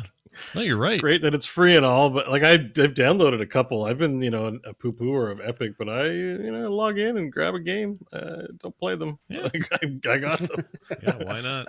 Let me see what I got here. I got Pinball Effects. I got Prey. I got Prey's awesome. Redout. Yeah. Lawn Mowing Simulator. Oh yeah, Lawn baby. Mowing Simulator. Yeah. Ancient Enemy. Ancient Enemy's awesome, dude. Play that. I haven't. Play that game. You like the solid. What's that solitaire game? What's that called? Some trauma associated with solitaire. No, the one that we like though. Careful, Scott. You're approaching 30 minutes talking about it now. But what was that game? Something solitaire that we all liked. We all like it. Solitarica. Yeah, Solitarica. I have that on the phone. It's a great phone game. Ancient Enemy is somewhat like that and is freaking great. Highly recommend it. That's why I downloaded it. Nice. Sometimes I don't download the free games, even if they're free. I'm like, ugh. Yeah, I get you. I'm like, I don't want that one. I feel you. I do that all the time on there, but I've gotten lucky with a few things. Anyway, final it's a note. bad attitude I have. No, it's okay. We're working on it together. Together, we'll get through this. New Steam charts are out. They look cool. They've done a bunch of new stuff with the data, and they're now showing some stuff that they've never shown before, which is like, here are the most popular games by revenue, and like a lot more money-based stuff. Which, if you're into data, Steam's doing you a favor. I was going to show this now. I can't find it. I'm more into lore. You like the lore of the Steam charts? Highlight store, and in the menu, you'll see one called Stats. That's how you get to it in the app. There it is. Steam charts. There it is. Yep, you're right. That is how you get there. So store stats. I'm going to go over here and show it here, chat, from the website. So basically, they tell you what the current peak online is and who is online right now. Right now, there are 17,837,389 players currently playing. Top selling games right now to Call of Duty Modern Warfare 2, which is, I guess, is the new one. Is that what is that? Yeah, it's a pre-purchase. That's the one that's coming out. It's the one you can pre-order now. That got a 95 on IGN. They're like, this is the best Call of Duty since ever. Wow. I know. And I'm hearing nothing but good things. I don't want to hear that. I'm not even interested. Don't even tell me. I don't want to buy another one. Now, this is not, I think you've already said this to me. I'm going to ask you the same question you've already explained to me again on the show. Go. This is not a remake of the original Modern Warfare 2, right? No. This is a brand new game. A follow-up to Modern Warfare from a couple of years ago, which was also highly touted. This is that team doing a new... It's like a reboot. It's like a It's a whatever, reimagining. It's a reimagining. It's not going to end with a cliffhanger. Soap getting stabbed in the chest and throwing a knife in a guy. No, it's Soap eating soap with Ted Lasso sitting next nice. to him. Yeah. Oh, sweet. Ted's there. He's going to eat Ted some Lasso. soap. Great. Yeah, that's their hot tie-in this year. Is Ted Lasso shows up? Is this the one I should maybe drop in and play? I do. I don't know. These reviews are off the charts. I mean, I'll wait till the full release and see how it all looks, and people I trust what they say. But so far, I'm a little shocked. I like a good Call of Duty. I do too. When they're good, they're good. A bad one, but I do like a good one. And they say this one's great because you got a big, well, I don't know how big, but a meaty campaign. This is their new engine, which is supposed to be much smaller and less hardcore on your stuff. So they've optimized basically. You get Spec Ops back, and apparently you can do like 30 on 30 Spec Ops stuff. Spec Ops was a fun mode back in the day. So that's the thing. And then the full multiplayer, part and all that. I mean, it seems like it might be cool. I don't know. Cross platform, all that biz. Open beta on Xbox this weekend, says Bael. That's cool. Anyway, I'm a little surprised because that thing got bashed last year. It's like, oh, this is the shittiest Call of Duty in years. Maybe we're done. Maybe it's the end, the beginning of the end of Call of Duty. But no, apparently this is like the hot business. So. Yeah. We shall see. Wouldn't know that if it wasn't for the stats top chart. That's right. It's the top seller, and it's been selling It's been charting for 10 weeks. Yep, $69.99 too. It's the new price, the new hot retail price for premium video games. You know what is also amazing to see that? So we've got number one, hot trending, new release coming up. We've got number two, Slime Rancher, which I just assume is sort of a meme game. It's brand new, but the number three, it's supposed to be very chill. They're very good. But the point I want to make is number three is Cyberpunk 2077. Yeah. Well, on three on mine is Apex Legends, but yes, if you do the by revenue thing. Oh, maybe depends on when you refresh. Maybe it's bouncing around. Also, I'm on the top sellers right now. Gotcha. So it's just current. Yeah. But it's just it's interesting to see it's selling, and there's enough regenerated interest that it's selling at a comparable rate. Well, and to what we said earlier, mouse over it or go to the store page. The first video that plays in that thing is look at the anime. It's a little look at our TV show that was very good. Yeah, it's pretty cool. I mean, tonally, what I did discover, I'll talk more when we talk about what we played, but when I played the game more this week, it was a little bit of a weird tonal disconnect, because on the one hand I'm playing like this 3D realistic, real people looking deal game. And then my brain is kind of still reeling from the very stylized approach of the anime. And it's a little discordant, not in a bad way. It's fine. And I'm glad it's driving people over there, but I'm a little surprised how much it's driving people over there. It's kind of shocking. Like fourth on that list, that must be a massive amount of money. And also, hats off to Slime Rancher 2. I know Slime Rancher 1 did well. That's also on Game Pass this week as a game preview, Slime Rancher 2, so you could even get it free if you're on Game Pass. But the fact that that's sitting there at number 2 and has been there for a few days, well done, guys. Jeez. Yeah, they made a cool, chill game that people like. That's great. I like that a lot. I also want to I have another interesting game as I was perusing these lists, but there's top played, right? Not purchased, but top played. You can go by daily concurrence. So I'm going by daily players, and the one that consistently charts, it's not high. Right now it's 54. 54 most players playing the game is still Elder Scrolls V Skyrim. It just jumped out at me because I'm playing it in VR, and it's like, this game is 10 years old, and I'm like, more people are playing Skyrim right now than are playing Hunt, Showdown, Stellaris, Path of Exile. Yeah. Sea of Thieves, Deep Rock Galactic. There's more people playing a finite game. A lot of these games are repeat games. You can keep playing Deep Rock and Path of Exile, and no, people are still just in the Skyrim world more than these other games. And I'm 10 years on, it really just shows that this game really has endured in. Well, these numbers, the numbers are fascinating kind of across the board. I agree with you on the Skyrim stuff, but for example, Stardew Valley was an unmitigated hit in 2015, 16, whatever it was. Huge hit, indie darling. Everyone loves Stardew Valley. Yeah, One it's guy made it. it's- Look at it on there. 27,168 people were playing that game. That's yeah, enormous. No sub fee, no monetization. The CEO of Unity is like rolling over in his drinks right now. He's like, they could be making so much money. Yeah. I mean, if they only monetized at a battle pass, but it's like stuff's you wild. know, Wild to Elden me. Ring 2 came out earlier this year. There's 32,000 people playing that.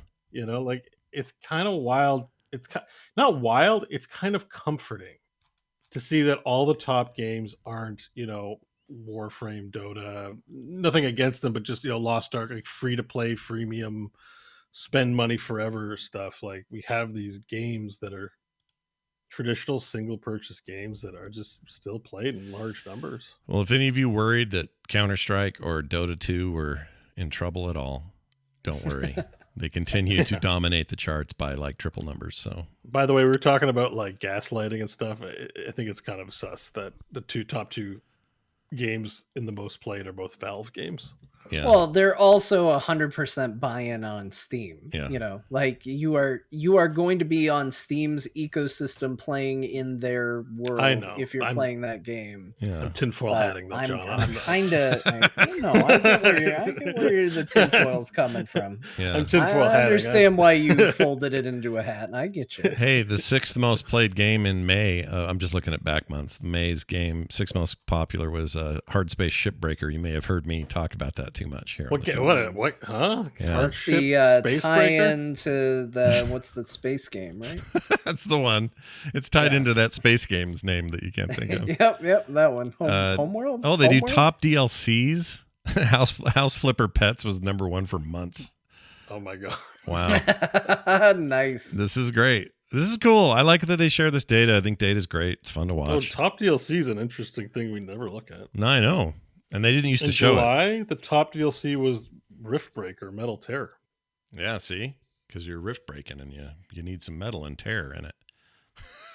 I didn't know they even had a DLC. I didn't either. Somebody sent me a code for that. I'm like, yeah, nice. 8 months too late. What are you guys doing?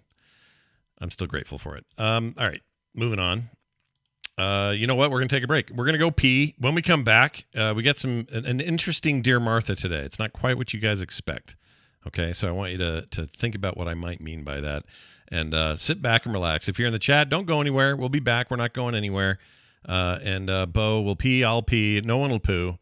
Well, hey, But wait. if Bo poos, he will also come back freshly showered. That's right. Oh, that's great. We can I know that. I regret telling you. Now guys. we'll know it every time. We'll know it every time. That's fantastic. All right. Anyway, so we'll be back. Don't go anywhere. See you in a second. All right. Let me play a little music while we go do our thing.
Okay. Oh, John's back. I'm back. Hello. Hello. We're back, everyone. Chat room is having a full-on party during this break. It's wonderful. Are they? Yeah, look at them. Oh my gosh. Going. Was there an emoji party? I didn't get the invite. Yep. I love that one where you're freaking out. At one of you. Yeah, that translated to the automatically animate feature of Twitch very well. It's very good. I like that a lot. Kill a couple of things here. I got weird stuff running in the background. I forgot. I'm always happy to see my baby's face. That's the one I like. That's my favorite. Oh, I didn't see. Let's see. Yeah, he's in there. Where is he? He's in there. I'll spam a bunch of him. Oh, there we go. That's how you get to my heart. He is 100% your kid. No question. No one's asking, is that really John's baby? No doubt. Yeah. He's just got your, like, I don't know, your vibe, your thing. Shares John's thing. He's getting to a fun age. A troublesome age. Troublesome but fun. I know that age. Yeah. That's a great age. Nothing wrong with that age. I miss those ages in my kids. All right, there we go. Okay. We'll just wait for Bo, and we're off to the races, everybody. Got some Dear Martha lined up. Indeed. Yeah, it's going to be good. good. You got the pictures ready? You I got do. pictures? I do. Pitches. They're loaded, locked and loaded. I don't want to show it yet, so I spoil anything. There it is. Okay. Yeah, it's all ready to go when we're ready. And the first one will be the one with, let's say, the Arnold one, right? Yeah. Okay. Rhymes with Schmish Medfield. Good. That's the one, Schmish Medfield. I hope this isn't Schmish's blood, is the famous phrase. I mean, I think in the letter it'll be pretty clear when the time to show each one is. But I mean, honestly, the first one could be shown right away, just so people know what we're talking about. This all makes sense now. Bo, we do 5 minutes. Mm-hmm. You and I are always right back. Yeah. Bo isn't. But now we know. It's because he's in the shower. He's got a shower. Yeah. He has to shower his butt. Yeah. Which is happening, I guess, right this second. My wife got me a bidet for Father's Day a few years ago, and we never installed it. We need to now that we're in the new house. Oh, you totally should. I'm all about the bidet. Like, Bidets are great. I'm for it. Yeah. Like I agree with the sentiment that Bo is putting down. I don't think toilet paper is enough. I don't think it is not the correct tool for the job. Mm-hmm. I agree. Never really has been. It's not great. Yeah. In fact, you know what I like toilet paper for is this. When we got a bidet, you use the bidet, and then for a while there, I would take a hunk of toilet paper and go, let's just check the work. Yeah. And you're like, see. It's perfect. This is great. Jet wash my anus. Happy days. Yeah, I'm with everybody on this. Yeah, it's just the better way. You got to get water involved somehow, and I get that that's weird and awkward, and Bo's making it work the way he's got to make it work. It's fine. Right. That's right. Sorry, I was just informed. I didn't even realize that new Shovel Knight game came out today. Let's see. Shovel Knight Dig. Shovel Knight. Did I get it down? Oh, it downloaded on my phone, but I want the Steam version. So Apple Arcade got it for phones, but the game's on Steam, and apparently it's awesome. I don't know what it is about these Shovel Knight games, but I love them. And this is more 16-bit, is what I've heard. And you dig, you go down. I'm going to launch it real quick and just see what we got here. There's a little Shovel Knight. Didn't you play Proteus, or am I thinking of something else? No, I did. I loved Proteus. I heard that was out of early access all of a sudden. Yeah, because it's here, and it's got overwhelmingly positive reviews. I'm looking at it, and I was like, I swear I saw this game. That is a very cool game. I think Bo played it too, but I loved my time in there. And I basically stopped. I got really far, and I went, what am I doing? This is early access or preview, I guess, on Game Pass, but now that it's fully out, I think I'm going to dive into that. Did you play it, Bo? Oh, he can't hear us. What's or can that? you? Oh, Hello, I can hear you. Hi. the remember Proteus? It's out of early access now. Oh yeah, I meant to mention that to you actually. It's a full game. I'm very excited about that. Some cat snacks. Oh, this looks so good. Shovel Knight Dig looks great. Is that a new Shovel Knight dig? Yep, I'm gonna play the shit out of it. I brought the cat to say hello. I'm cat sitting. I don't know what it is about Shovel Knight, but I love it. Say hello. Say hello to the stream, kitty cat. There he is. Hello. Meow, meow. Oh, I have to dig. Purring. Hello. This is Scott probably. can't look at the cat. He's shovel knighting. I'm Shovel Knighting. Sorry, I'm all excited this came out today. It's the Apple Arcade one, so I want to get my thing on it first. But When do we review those? waiting to hear. Don't know. Okay. Not sure. We can well, I'll find out. Because I feel guilty having one and not reviewing it. That's kind of why we got them. I'll get the good word and find out what the heck's going on. Okay, I think we're ready. Let me kill this music that has been playing in the background. And let me get back up to core, and then Snoopy's back. I'm going to hit record. And we've returned, everybody. We've returned. But we at least have to answer the question. Are you did you shower or? No, I didn't poop. Okay. All right. There's no poop. All right, no poop. It's good news. Hey, everybody, you know how I promised this earlier? Well, now we're coming through. It's time for Dear Martha. Yes, that's right. Dear Martha, a chance for John to do old reviews from old stuff, although today's a little bit different. John, you want to explain how this works today, and then we'll do it? Yeah, so in the past, recently, I've been doing fun letters to old video game magazines, and today, when I was looking through, or not today, but I was looking through this week's issue, and I didn't really find any letters that stuck out as particularly funny or entertaining for a Dear Martha. Instead, I was just like, man, this whole issue is just full of weird stuff that either has aged strangely or aged poorly. So we're trying something different today. If you like it, let me know. If you hate it, that's great news because this is more work for me. So I actually would probably prefer that you hate it because then I don't have to put in a bunch of effort and I can half-ass it going forward. But Sure. We're going to review the entire magazine. Oh, my gosh. I'm All very right. confused about how to best support you here. Yeah. Yeah. We're going to learn. I don't know. We're going to learn. Either with a compliment or a lack of work. Oh, Either way, I geez, win. that cover. Oh, my. So I put up the issue GamePro issue 91, which is looking, pretty gnarly. This is the most 90s ass thing I've seen in weeks. And I'm excited to hear what you're going to do here. So with this image in place, take it away, John. Oh, wait, I have to play music.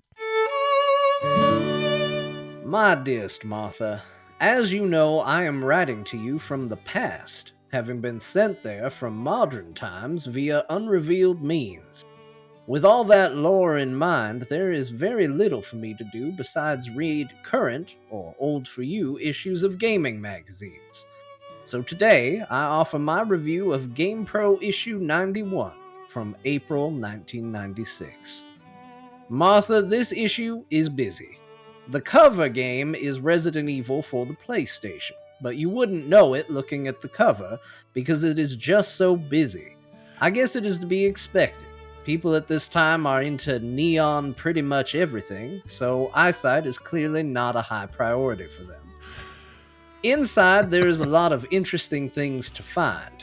I guess Nintendo had only recently revealed the Nintendo 64's name because every letter still calls it the Ultra 64. That's right, they actually changed Ultra 64 to Nintendo 64 and called it a day. The magazine also posed the question to readers on how much they would spend on a single video game, as it was expected that Ultra 64 games could run $100.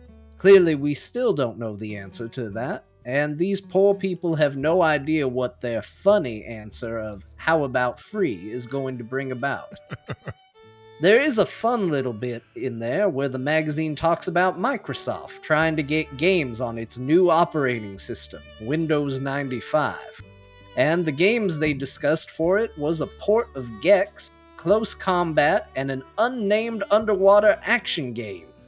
which has aged about as well as their cutting edge section, where they dedicated an entire page to network computers being the future of video gaming.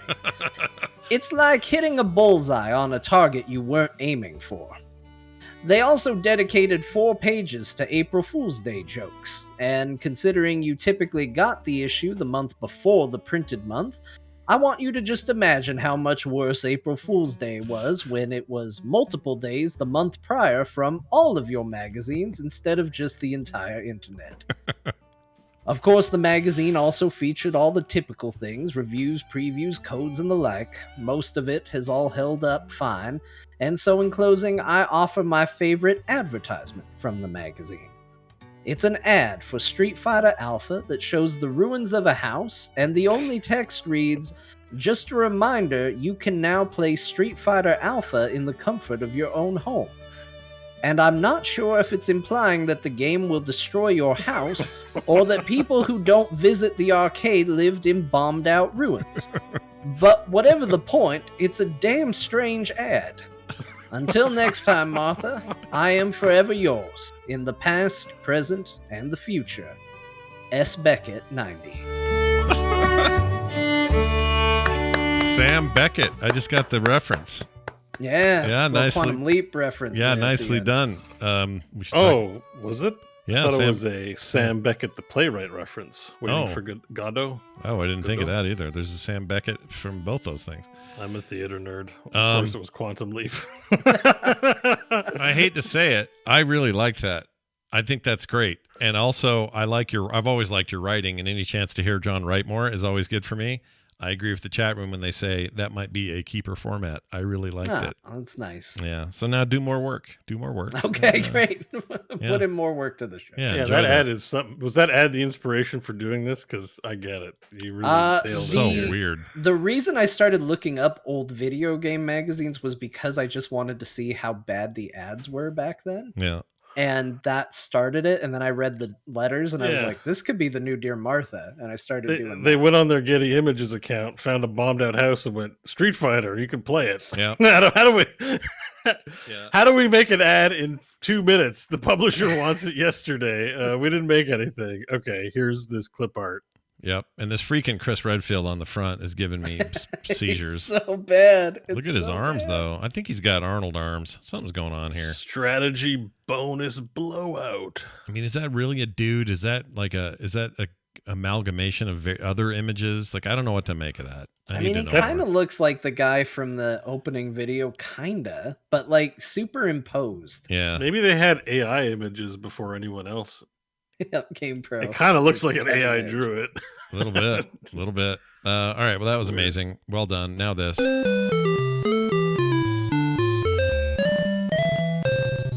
New games that we played this week. Great. I changed up What the music game a was little. that? That sounded almost like Bubble Bobble. I think it's from. Wait, I gotta remind myself. I can't remember where I pulled it. I took it right off video game video. I can't remember where I got it. Oh, it's when you die in Mario Brothers before it was Super Mario Brothers. It was just the two on the single screen bumping crabs Yeah. with their heads.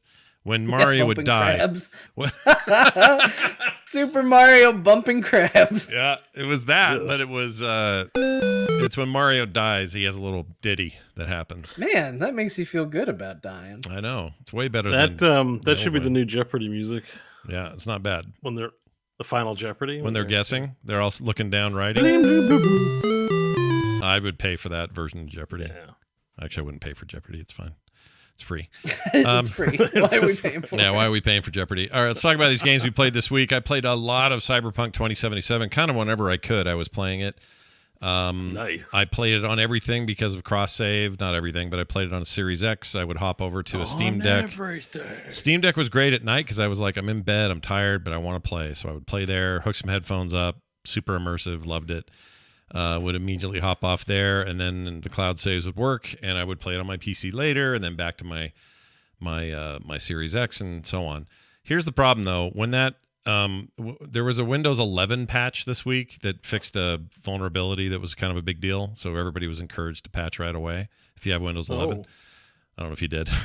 Maybe you didn't. I'm still on 10. I'm waiting for those things to get ironed out before I make the switch. You're fine staying there for now. There's nothing about 11 that really needs you to rush over there. But anyway, I downloaded that, and then from then forward, and we talked about this off air, but I couldn't get Cyberpunk to launch on my PC at all.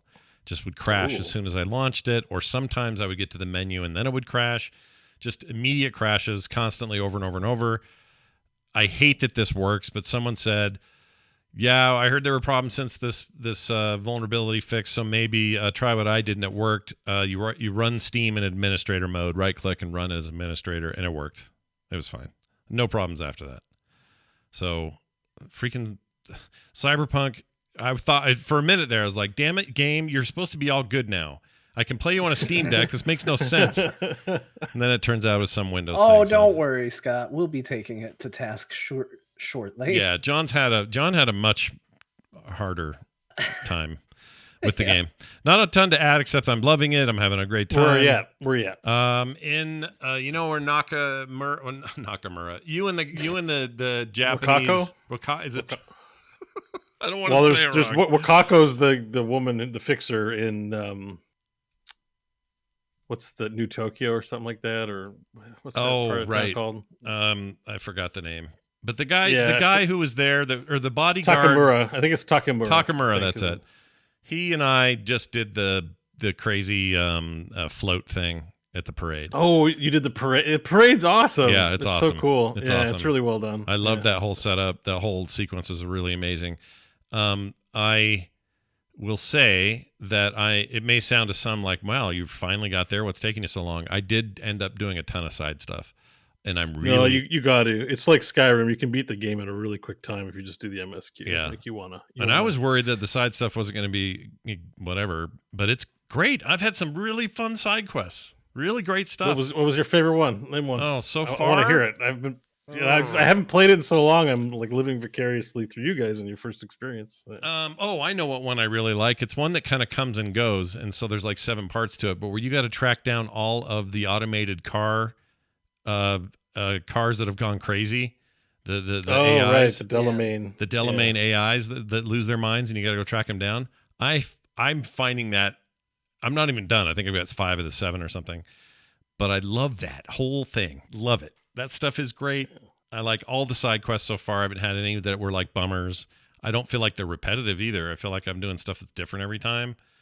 That's a freaking good game, man. It's great. So I played a ton of it, and we'll talk more when we get to John because he had a bigger, harder journey than I did. Okay, so we're not going to do the consolidation. We're going to give John a full it's tied stage. Directly into all my stuff. So okay, all right, I'll have to talk about it. I'm interested in hearing where you're at too in the game. So we'll definitely do that. Rude but I'm to not ask you. I'm still in. We'll get to it. Mine's a journey. I'm still in. I'm still loving it. I'm still. People in the chat and others have mentioned there's a Fury Road Easter egg that I do not know where that I haven't sought it out. So there's a whole Fury Road section of the game. So is there? I thought there was some. Yeah, there's the outskirts of Night City is the Badlands. Oh, so right. But I guess there's something very specific to Fury Road that's in this, and I just don't know what it is. Maybe I don't remember. Question for you: what build are you? I'm not doing a guide. I'm just sort of doing what feels good.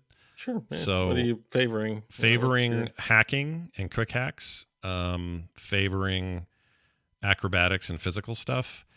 My experience with the stealth in the game has been okay. Stealth is okay, but it's not the most involved set of mechanics stealthing in that game. I find that if I'm up against a dozen characters, it's actually just better for me to go in there and blow their heads off and just rip through that place. So I like a lot of quick hacks that affect environment stuff, like making it faster for me to blow up some computer or distract enemies so I can get them all bundled up in a place where I can throw a grenade and take them all out or whatever. So it's kind of like, it's weird because I'm picking some stealthy like abilities, but I'm combining them with more action-based shootery gameplay. And I'm having a really good time with it, but I'm not following any kind of build or anything. Just I'm not saying I didn't mean to say what's the build. Just what, right? Because you can build the characters pretty differently. So I'm just curious. Yeah, and I only ever really played pure Netrunner. Was there a That's a very boring way to play, although it does fit the fantasy. Right. But isn't there a way to buy back all your points and refit, I think. I haven't done that. Yeah, I think there's a way to do that, Yeah. like a Ripper Doc or something like that. Yeah. I did have a funny experience with my daughter. Did I tell you guys about this? How she walked in and there was like a naked lady on the screen, and it was just because I was trying to show her the transmog. I think I did tell you that. Mention it, yeah. Yeah, it was sometimes because there's pop-in, I feel even when you go to the equip screen, sometimes where's the clothes? Pop, pop, pop. Oh, there they are. in this case, all you have to do is say to one of the Ripper Docs, "Hey, I want to change my appearance," and you're just naked. That's it. You're just naked, and it's time to pick genitals again. Like you're just going for it. No, you're just a slab of meat in this world. That's true. No sentimentality to it. Yep. And she goes, "Oh, she's fully naked." I go, "Yeah." I go, "I can put a wiener on her if that helps." And she's like, "No, please don't do it." And she walked out. That doesn't help. I do appreciate that you can do that, though. I like it too. It's fine. It fits the world. Whatever. The game, weirdly in my case, the game drove me to watch the anime, which drove me to the game, which drove me to have dreams about it all week. Like it's been Cyberpunk all the time for me. It's just been great. Nice. I love it. I'm completely into it right now. So I just wish there was a stable. Sorry, I know I always bring VR up into it, but it's totally fine. Isn't there? I really wish there was a stable or high res VR version of it, because they really put a lot of emphasis on that game being first player, through all the cutscenes and everything. So it's just made for VR. I just wish, I wish it wasn't a mod. I wish the devs would, make a version. Maybe they will. I keep seeing these sales numbers, and it's like, oh, we got a Second Life going on here. Maybe this thing gets its. I mean, they have that expansion coming, but maybe they do more. I mean, there's money to be does made. Anyone I went through my followers list recently, and I was kind of shocked at some of the people that follow me. I assume it's from here because they're developers at places, and I'm like, that happens. Oh no. Yeah. I'm like, oh no, don't listen to me. If anyone from CD Projekt Red is listening, like, I wouldn't mind an inside track to know what the temperature is for VR there. Just like a DX, give me a hint. I won't talk about it on the show. I just want to know. Like, that would be my number one wish list for a VR, like a fully competent VR mod would be this game. It seems like a perfect place for it. Yeah. But I love it. I'm going to keep at it. It's great. John was right last week. Metal Hellsinger is rad. It is. If you have Game Pass, you have no excuse. If you don't have Game Pass, I still think you should buy it. It's really cool. I played that on PC, Steam Deck, and Xbox, just to kind of see how all three went. And I actually prefer controller with that game. You can do it fine with a mouse, keyboard, all that stuff's fine. But I prefer, I don't know, something about a rhythm game just fits in a controller for me. And the fact that it's a shooter doesn't bother me. So anyway, it's really rad. I was going to say something about it. I forgot. What was it? If it has any weakness at all, it's that, as you heard in the intro to today's show, this thing. Hell of a night for a story. I love these interstitial bits where the little skull guy's telling you the story. Yeah. But their music voice balance is so off, you can barely hear what the crap he's saying 90% of the time, and it drives me nuts. It's a little off. It's intense. Yeah. They go a little intense with it. I guess makes sense in a music game, but yeah, it's weird. It's really good. The shotgun's my favorite. I really love it. Even though it does. The shotgun's cool, especially when you get the reload on the beat. Yeah. And it just sounds and feels cool because it's like the shoot, pump, reload. It feels so good. It's really cool. They really nail it. I love the look of the art for the cutscenes. Like, it's not like it's super high budget or anything, but I like the style of it. Mm-hmm. I think it's a really unique, cool looking main character to be playing as. Yeah, she's awesome. That's just neat. I have a question for you guys. I want a whole story with her. Like, she reminds me, she reminds me of is the Legacy of Kain Soul Reaver guy. Raziel? Yeah, a little bit of like a modern take on that, but a female. Yeah. But there's something about it. I would love like a whole third person story mode out of that lady. Anyway, yes, Bo, sorry, I cut you off. No, I just had a question. Is it the same song per level, or do they mix it up? Oh, it's all mixed. There's different songs all throughout. So if you play level 1, you might get a different song. I don't know about that. I don't know about that, actually. I guess once it might be the same series of songs through a level. I'm just curious about it. I should probably buy it and try it. But yeah, I didn't get You don't have Game Pass right now, right, Bo? No. You're lapsed. So it's on Game Pass. It is. But it's it's on Steam and stuff too. But when I played it, I guess what I've played so far the campaign, I haven't gone through those levels more than once, so I don't know if that's the case with the music. Okay. I don't know. But yeah, I just I'm just curious about the music. But I mean, I should just try it. Then I would answer my question. My favorite little light touch is when you're in any level, there's braziers everywhere that are on fire like you would in a very gothic sort of hellscape. But instead of just burning, they're poof burning to the beat. Mm-hmm. So they're like going poof. It looks cool. It looks very cool. It's a rad game. And it's unapologetically like borrowing from Doom. Like 100%. It feels so much like Doom. Yeah, in some ways it feels like 2016 Doom modded for rhythm. Yeah. And I say that as a good thing. Like that's what I want. Because Doom's 2016 is freaking so good. And I don't want to pee on Eternal, but Eternal didn't do it for me the way 2016's game did. And this feels more like that. It's really cool. The music's great. I like that you have to get to a certain crescendo of combos before the guy sings. So you're always trying to get, the heavy metal singer to get to his part. It's not really that big of a deal, but I like it. Yeah. It's just a rad game. John was 100% right about it. It's very good. Dark Side Detective. I don't know if you guys have heard of this series before, but is it Darth Vader solving crime? Well, there is some crime solving, but no Darth Vader. This is Ted Lasso. Just kidding, it's not Ted Lasso. Yes. Nice. Well played. Dark Side Detective is a series, I think it's just 2 of them, but it's a series of point and click adventure games in a very pixelated style that I got on sale a while back and forgot I had.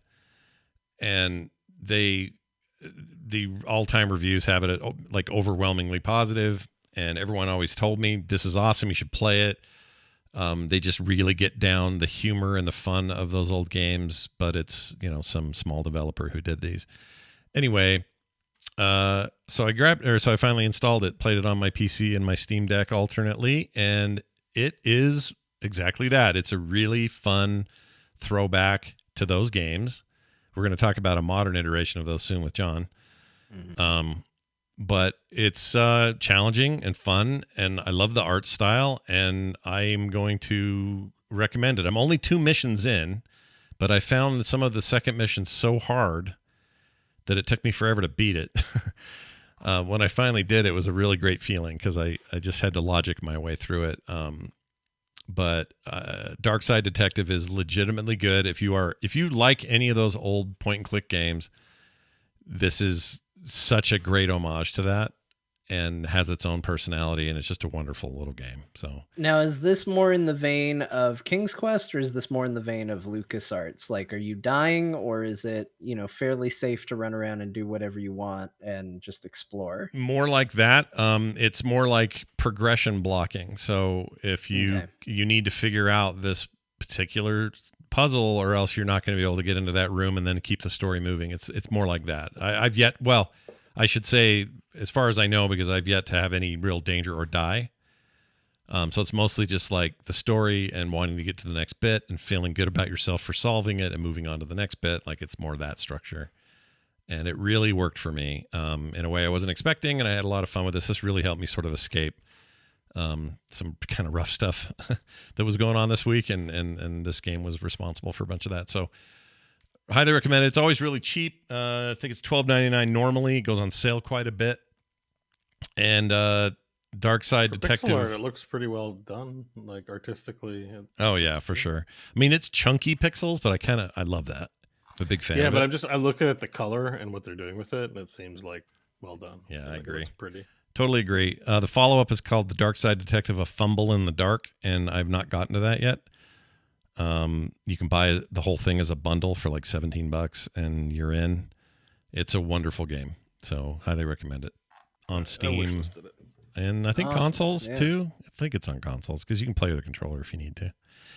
Anyway, play this, I bet, on the Logitech. You could probably. I mean, I'm playing it on the Steam Deck, which sounds like it rhymes with Logitech. Logitech. What did you say? What it was called? The Logitech. Yeah, they didn't call it the Logitech. Then they should have. What's it called? It's called the G Cloud. Monkey G Cloud. G Cloud. Yeah, they're leaning into cloud. That's what that's about. I do want to get my hands on one, but I don't think it's going to happen at $399. I knew it. They're too much. The price is too high. I'm not paying that. If they want to send me one to eval it, and I am on their like test thing, but I don't know if they're going to send me one. Probably not. All right. Finally, just a quick note because I didn't get too much time in it, but I got a code for Electrician Simulator. Oh, I have a theme for this now. Hold on. Here it is. What does he know about having fun? Work, work, work. That's right. It's time for my Chore Core pick of the week.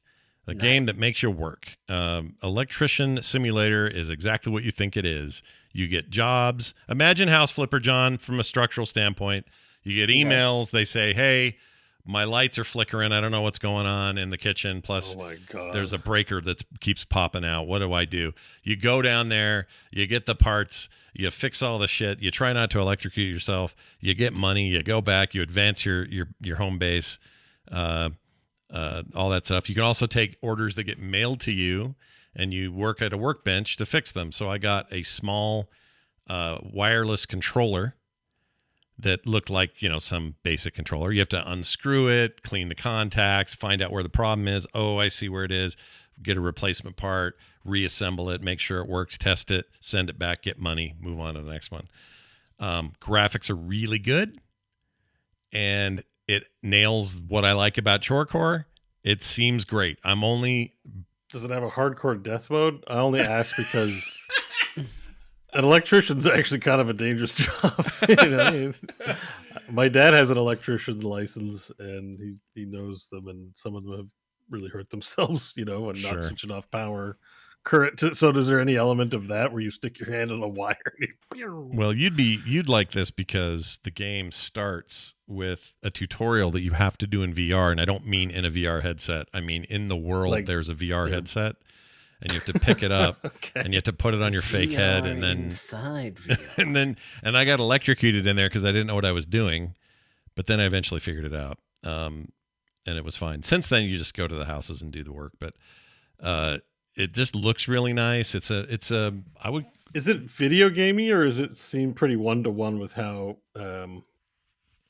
electrician stuff so works? Far it's video gamey in that I don't feel like I need to know all the rules about polarity and amperage and all that. I mean, that may change down the road. That's why I barely touched it. It's like 45 minutes in, but maybe down the road I need to be a smarter electrical engineer type brain.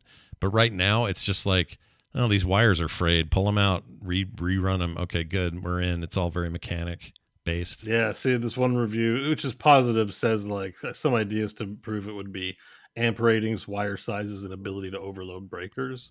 Oh, see, F off. I don't want to. Bonus points for fire hazards for overloading wires. Fire hazards, maybe. You put simulator in the title, and people expect simulation, right? And that'll vary depending on how well you're familiar with the subject. That's a fair point. I would say this is closer to House Flipper and less close to PC Builder Simulator, which is a very intricate or thing. Flight Simulator, which is like real flying. I take it, right? Yeah, so very much so. And even that game has like it's fun. Arcade mode, So it's like. I find it more fun when they're just like a little more surfacey, but the loop is really good. It just feels good. There's a lot of variety so far in what I've seen. It's not a lot of repetitive tasks, and the engine's beautiful. So I'm gonna recommend. I just like some of what I was seeing in the trailer because some of it's like, oh, it looks like electrician work, and some of it's like installing a TV for someone. Yeah, Get your grandson to do that. Yeah. That's actually a good job. Don't get your grandson. Pay me $200 to come and install your TV. That's great. That's good money. That's right. I got to take apart what looks like a PlayStation 4 controller, but it's not branded as such, but it definitely is one. And that was fun because one of the buttons was effed, and I had to replace it and send it back to the guy. And he was thrilled. He paid me $300 for that. Well, you should have just bought a new controller. That's what I'm saying. That's what I was saying. I was like, wow, this is stupid that you could have bought a few. He could have bought maybe even 3 controllers for that kind of money. Yeah, it's really a wonderful world. It's really cool. I like if you listen to the show for very long, I love these kind of games, and this is definitely one of those. So huge thanks for that key from the folks over at Take It Studio. I also got a copy. I haven't Really? installed it yet, but I got a food truck simulator from the people that brought us gas station simulator. Those people, they made a food truck simulator, and I haven't started it yet, but I'm excited. Sounds great. Yeah. By the way, the same publisher, I guess, Gaming Factory has Food Truck Arena. What? Food Yeah, truck it looks arena? like a Twisted Metal game, but it's all food trucks and vegetables. Oh, look at that. Yeah. We were complaining, why isn't this a genre that people are making games for? And look, Now Food Truck it is. Arena. Now it is. It was released in 2021. It's been here the whole time. Oh my it's gosh. on Switch too. Oh my gosh. All right. Oh, these guys published. Maybe they didn't make it, but they also No, I don't think published. it's the same devs. It's I think it's the publishing. Oh, okay. They also did sure, Bakery publisher. Simulator, which I also played earlier this year. Anyway, Chorecore. That's a good game.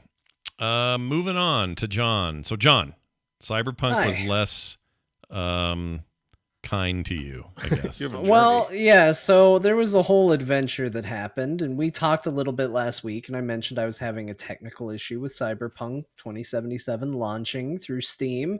And the thing, like, normally you just let it go. Like, I had this same issue with Final Fantasy VIII Remaster on Steam, and I just said, it's probably a Windows 11 thing, and just wrote it off and said, that's it. But the thing that kept bugging me was that Scott got it to work. He played the game, and I couldn't, which said there's something wrong on my end, and I need to fix this. And so I fell down a rabbit hole of trying to get Cyberpunk to play on Steam. And I did everything. Like, go ahead and Google the issue. There are like pages and pages of solutions. And I did it. I verified the integrity of the files. I did what Scott did. I ran Steam in administrator mode. I ran Cyberpunk in administrator mode. I ran Cyberpunk in compatibility mode. I reinstalled the game 3 times. I reinstalled Steam altogether. You told me about this. Wasn't this also involving... Wait, I don't want to spoil the punchline. Well, hold on. No, we'll get there. You just wait. Okay, we'll get right, to it. right. I reinstalled all of Steam.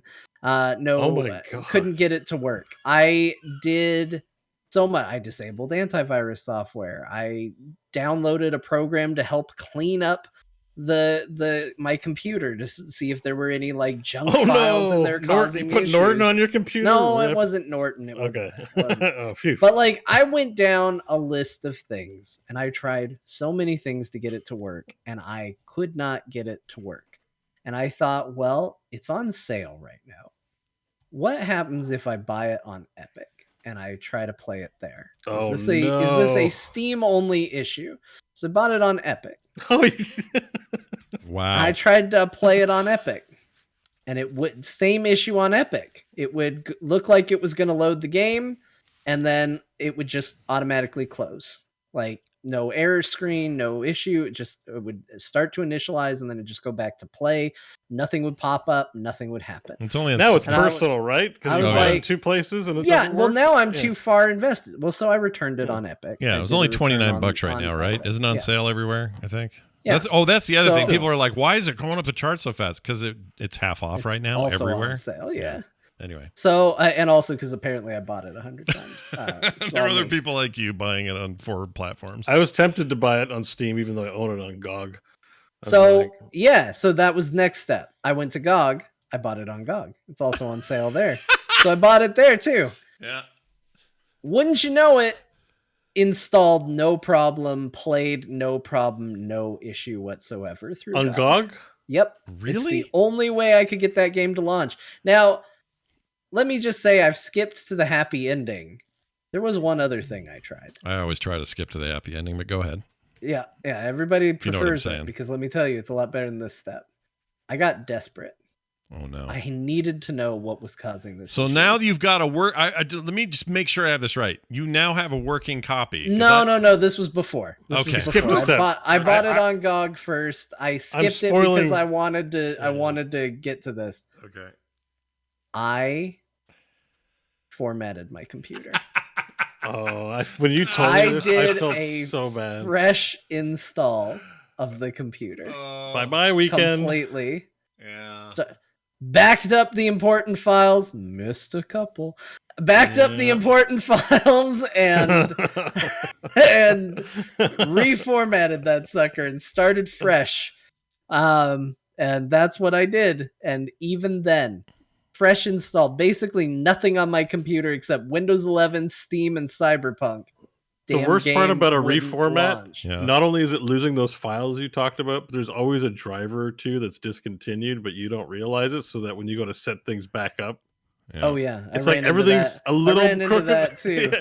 Thanks, Elgato. I'm so glad you disabled a real easy way to stream off of 2 PCs.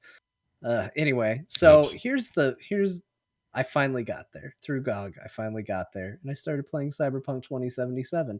I'm happy to report that while I don't know if it's worth the journey I took, it works really good. The game plays very great now. I can even get through, used to not be able to get through the Welcome to Night City part of the game that they put in, which I don't know why they put that at the beginning of the game. I get what they were trying to show and do, but man, that scene was a system killer. Like cutting between different parts of the city, multiple characters, different action sequences so fast like they do. That used to destroy my PC at the beginning, and I went through it no problem. In fact, the only issue I had in the entire video, and I was like laser focused on it. I'm like, this is usually where everything breaks. The only issue I had in the entire thing is there was a part where Jackie was looking at a magazine and the magazine loaded in after everything had already been like animating. Like it actually loaded the scene faster than the magazine for some reason. So he's like, ooh, and there's nothing in his hand for a second, and then a magazine just mysteriously appears. I was like, all right, you know what?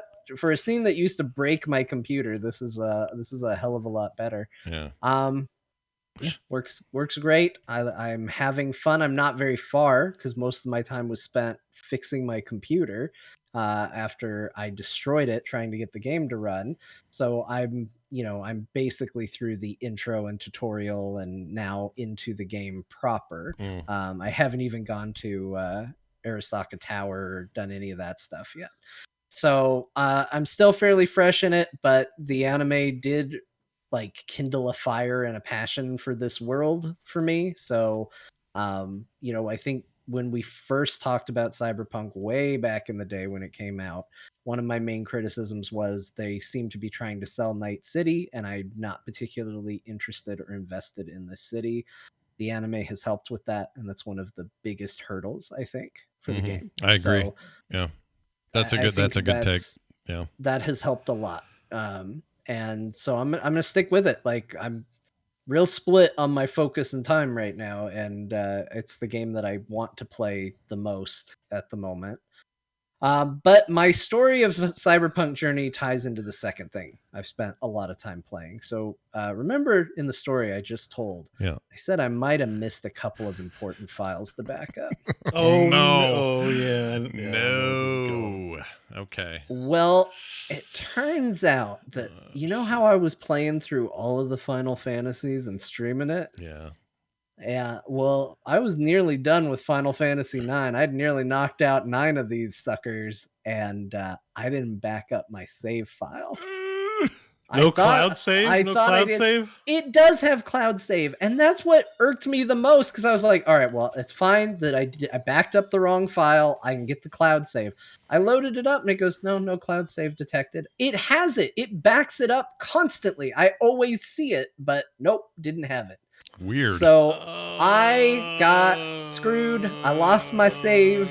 It's gone. And so maybe because you mentioned one of your steps was moving around your Steam installs. Maybe that might have been what did it. But yeah, it's not there. And that's a kick in the nuts because you feel like you got to finish it for the stream and the VOD. It's not like, you don't want to Final Fantasy's like, it's your mission.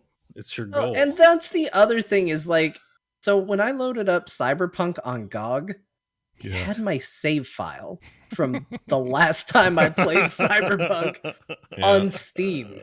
Way back when it first came out. And I was like, Why is it I can buy this game in a different store after formatting my computer, and there's my save file from the last time I played this game, but this stupid Final Fantasy save that I tried to back up because I didn't want to be in this boat didn't save. Yeah. But I am not going to be defeated. I'm not going to throw in the towel. Doesn't matter that I was nearly done with Final Fantasy IX. I have resolved. The streaming it is on hold until probably next week.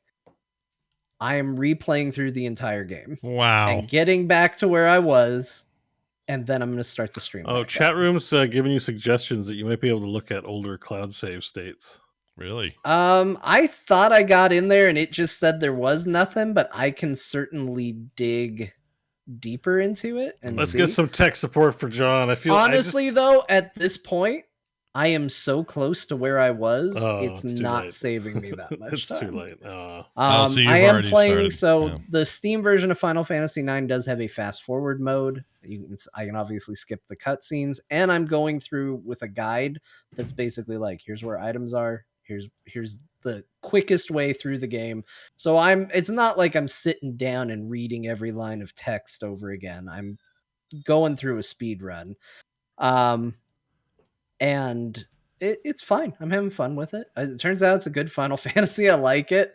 But yeah, it's just eating into your Cyberpunk time. Yeah, I've been playing a lot of Final Fantasy IX that I have already played, as it turns out. You turn it into a good story. There's a lot of I have a lot of empathy pains. Even when you were writing about it on Discord, I was like, "Oh, I've been there." I know, dude. I hate it so much. It just like wrecks. Everything's breaking. I can't make sense of it all. It's a reformat time. Oh, it is. And there's always something like those saves, but it's not always just saves, but there's always something. You think you've thought of everything you had to back up. Always something gets missed. Always. Yeah, there were two big ones that are going to be major time killers. There's actually kind of three. It was actually a lot harder to get the stream back up and running than I thought it was. Mostly, again, I alluded to it. Elgato changed the way some of its software works, so I had to go get an old version of a file to get it to work the way it used to, because it worked better that way. But the other thing I lost was for Final Fantasy XIV, I backed up my system settings, but it turns out your character settings also need to be backed up, and that happens in a different place. So all my hotkeys and hotbars and UI customization has been lost and is going to have to be redone. And that's going to be a pain in the butt too. The only bright side to that one is that it was something I wanted to do anyway. Now I've just forced myself into it, but it's definitely letting a little problem turn into a major problem is what happened. I feel like it was my life this weekend was basically that episode of Breaking Bad, Fly. You know what? People hate that episode. Not me, though. I like it. That's good. People that hate that episode are crazy because I don't know. Like, to me, that episode is so relatable. We have all been there. Yeah. I feel like that was me. That was literally me this weekend. Mm-hmm. And it's the most relatable episode of Breaking Bad, I think. It's a show that's incredibly unrealistic in a lot of ways and not in my headspace most of the time, but that one episode stands out as like, yep, I can relate to this one. Yeah. Wow. It was a journey, but amidst all of this, I purchased, I played, and I completed a different video game. Didn't have any technical issues whatsoever. Very nice. So I spent a lot of time. Put another one on the board. Return to Monkey Island came out this week, and I am a huge fan of the Monkey Island series. I have been since the first one I played, which was the third one, Curse of Monkey Island. It's just been a series that's really meant a lot to me, that I've really enjoyed, and this was kind of a big return to form for them. Ron Gilbert, who was the original creator, was the creator and head for the first two. He dropped off after the first two games. This is his return to the series. So that was kind of big news with it. And I am extremely happy to say that this game is phenomenal. Like, this is... Ooh, phenomenal. Well, I let me put one clarifier on there. if you don't like adventure games, this game isn't going to change your mind. This is an adventure game. It's not stepping outside of the genre.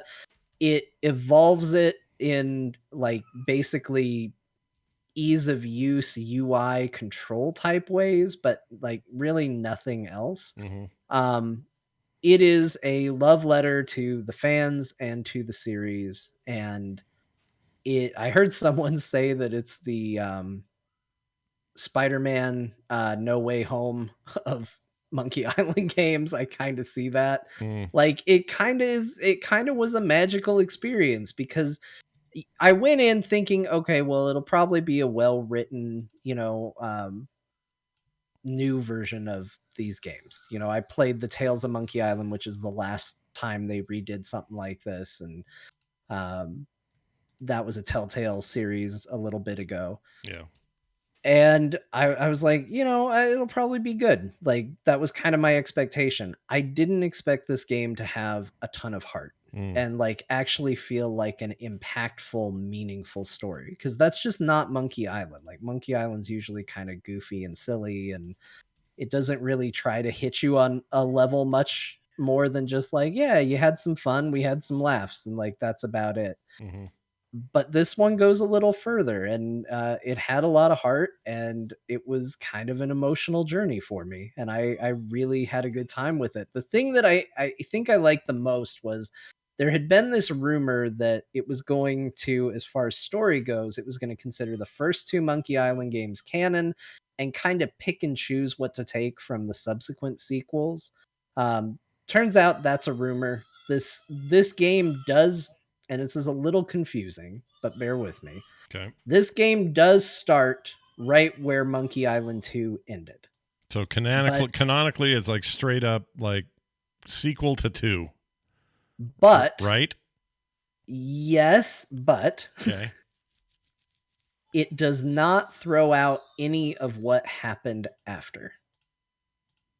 And I know that doesn't make a lot of sense if you try to figure it out without playing it, but that's all I'm going to say because people might, want to discover it for themselves. But basically, there is a scrapbook option when you open up the game, and you can click it and you get kind of a narrated guide of everything that's happened previously, and it's the entire series. So it's I think this is like the 6th game or something like that. Yeah. It covers all of them. So it basically right out of the gate is like, yeah, all those games happen. Now, it may not reference deeply every single one of those games, but they are all considered a part of this world and a part of this story. And the way it does that, the way it ties into everything is just really well done. And it just really resonated with me where I am in my life. To be clear, it's not just a sentimental game. It is also very funny, and it has very good puzzles, and it's a very good adventure game. All those things apply. I'm kind of focusing on the sentimentality because it was the part I didn't expect from the game. Yeah, I keep hearing, so the reviews are crazy. People love it. Let's see. IGN gave it a 9 out of 10, which is pretty high. I was surprised. I was surprised at how well this is being received. And it just feels like everyone sees it as a rad love letter. You say it took about 10 hours to beat, you told me off air? Does that sound right? Yeah, I spent about 10 hours playing it. That's probably, I would say your mileage may vary. I was playing on, it has a casual mode, it has a hard mode. I played on hard. I did get stuck in a couple places. It has an in-game hint system where if you do get stuck, you can kind of put yourself on the right path. You can click a book, basically you're given a hint guide and you open it and it basically takes a look at, where you are in the game and gives you a list of things where it's like, hey, I'm having trouble with this. And it doesn't just tell you the answer. Like top layer hint is always like, let's kind of put you in the right mindset for solving this puzzle. Then you can go in further and then like, okay, here's a little more directed hint.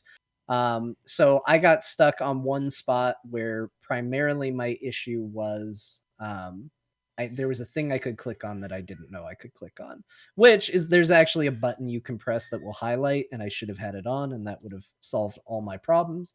But I didn't have it on. So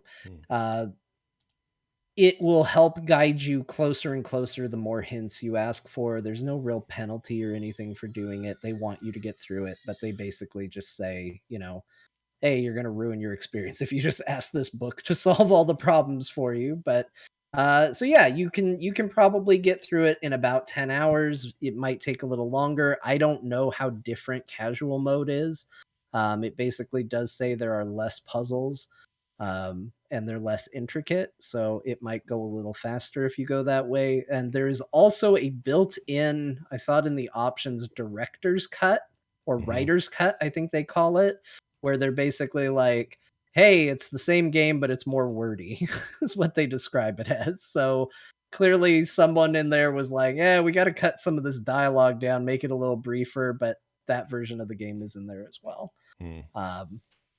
It's really neat. It's fully voiced. They got a lot of the returning cast to come back and do the voices of the roles that they've been doing. Sadly, one unfortunate not return is Earl Bowen as LeChuck.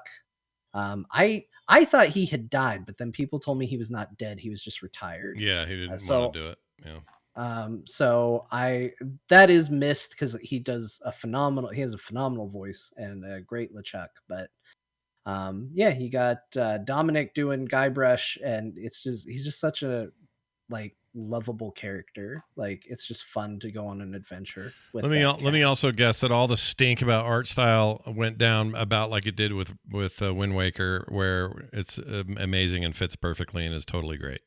That's my guess. The art never really bothered me. I mean, to me, the game, the third game looks the best. I really liked that art style. I really liked that look. But I think for the story they're telling, I actually think this art style is perfect. I don't want to get too deep into it, but there is a lot of the game not telling you how characters are necessarily feeling. More about like, what is your experience as the player playing this game, and less about like, we're going to tell you what's happening. And so I think a more toned down, less animated art style lets you kind of project yourself into the game a bit more. I know that seems a little weird, but like by the end it makes sense. So I actually think that it helps the game. I like the art style, and they do some crazy things with the character models, so I think it fits. And if you don't like it, you don't like it. Like, I'm not going to convince you otherwise, but I'm going to tell you it wasn't my favorite, and by the end I was like, yeah, this is great. I love it. So well, I grabbed it on your recommendation before we talked today, and I can't wait to play it. It looks awesome. And I'm really glad it's reviewing well. Like, there was a lot of skepticism out there, and everybody seems to just love it. Everyone I've talked to who's played it seems to just love it, you included. I don't know why that makes me happy. Sometimes this stuff's hard to nail. It's like, how do you get it right, I guess bringing back everybody who was involved in the original, especially Gilbert, is a big part of that. But yeah, there's a very, and I don't want to spoil it, there's a very touching thing that they put at the end as a bonus Easter egg if you beat the game.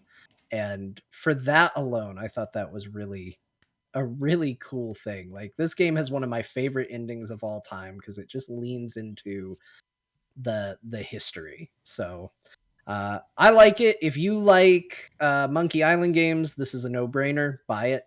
If you like adventure games, don't I would say you're going to probably find something to enjoy out of it. And if you hate adventure games, don't buy it. Don't go near it. It's not going to change your mind. You're not going to be like, man, I never liked adventure games until now. What do you think about if someone hasn't played any of the previous ones? Would you jump in on this one, or would you say you really owe it to yourself to play older ones? Because I never played them, so I'm like wondering, it's very story based. I like text adventures. Grew up on Space Quest and all that, so yeah. I think you would still probably get something out of it. They've done a remaster of 1 and 2. And I think playing both of those would probably give you the biggest boost. The others probably not as important. But with the scrapbook, as long as you start there and just kind of go through to get a feel for like, these are the characters, these are their relationships, I think there's still stuff to be gained there. I saw someone on Twitter just popped up in my feed somewhere where they were like, I've never played a Monkey Island game before, and I think this is one of my favorite games of the year. So clearly there's something there. It's hard for me to separate because it was so tied to all the stuff I like, but I think if you like adventure games, I think it's worth checking out. Nice. Well, you sold me, so good job. They owe you a percentage or something because I bought it. Nice. It's only $24. That's the other thing. Full price is $24 on this thing. That's Man, great. if we even had like a 5% royalty or 2% on all the games we've in VR headsets we've sold, Right? Steam decks, like I know, dude. Chorecore games alone, we're keeping that business afloat. I could afford a 4090. That's right, and an 80-inch screen with 6,000 frames per second. Exactly. All the frames. Yeah, you know what I like. Bo, tell us about Omega Strikers. What's that? All right, so yeah, I've been looking forward to the show all week because a new esports game has hit with total hotness. So you're showing a highlight reel of my plays. This game is the new MOBA sensation. It's MOBA soccer, 3v3, classic right-click controls. You got to shoot. It's more like Pong than soccer. It's like Super Pong. So it's almost this throwback of like Pong, but you have your QWER abilities. And the idea is you kick a ball around, but you use your abilities to stagger the other team. And you basically got characters. You're not locked to a role like League of Legends, but you got characters that are strong at being goalie. You got your midfielders and you got your strikers. These are each individual players. These are players playing those roles, not it's 3v3. Okay. It's basically like Rocket League. Same energy as Rocket League. Like, you know, Rocket League's you like Rocket League. A cars playing soccer is so stupid. Then you get in, you're like, oh my god, it's just so fun. Yeah. Like you have the clip muted, but I'm yelling like a maniac. I'm like, oh, like I'm loving Let's this hear game. Some of this. Hold on. I really want us to play. Let's go! Well, this is anime as hell, isn't it? Oh wait. That's the end. It does have an anime art style. That's passing! Holy shit, that was amazing! Oh, look at how excited Passing! Oh my god, we're passing! It's incredible. It's this game is like an like all good competitive games that you get into is like an orgasm machine when it comes to accomplishing getting that goal in. It's first to 5 points, but it's over. You have to win by 2 goals. So Ziggurat and I actually played a match that went up to 10 to 8. Oh my lord! It lasted so long. The games are short. They're like normally they're 5 minutes, but some of them can be real nail biters if no one's getting a goal for 5 minutes and it's just going on and on and on. So you don't actually kill people. What you do is you stagger them. It's like Smash Bros. So there's a little bit of Smash Bros in here. You get their stagger bar filled up, and then if you hit them while they're on the edge of the map, either at the goalpost or on the side, you smash brothers them off the screen. And they're in the penalty box for like 6 seconds, and that's your opportunity to score goals. The art style is like, it's okay. It's decent. And like you look at it and you're like, I don't know about this, but when you play it, it's the juice. I don't know if it's going to be the greatest esports thing, but the people behind it, I believe, are people behind like Dota Battlegrounds. Like the developers have a MOBA background. So this is designed as an esports thing. There are a lot of top streamers and esports people looking at it. It may have the lasting power of, say, a Pokemon Unite where it's still played, but not that. But right now it's hot and it's a new, fresh experience.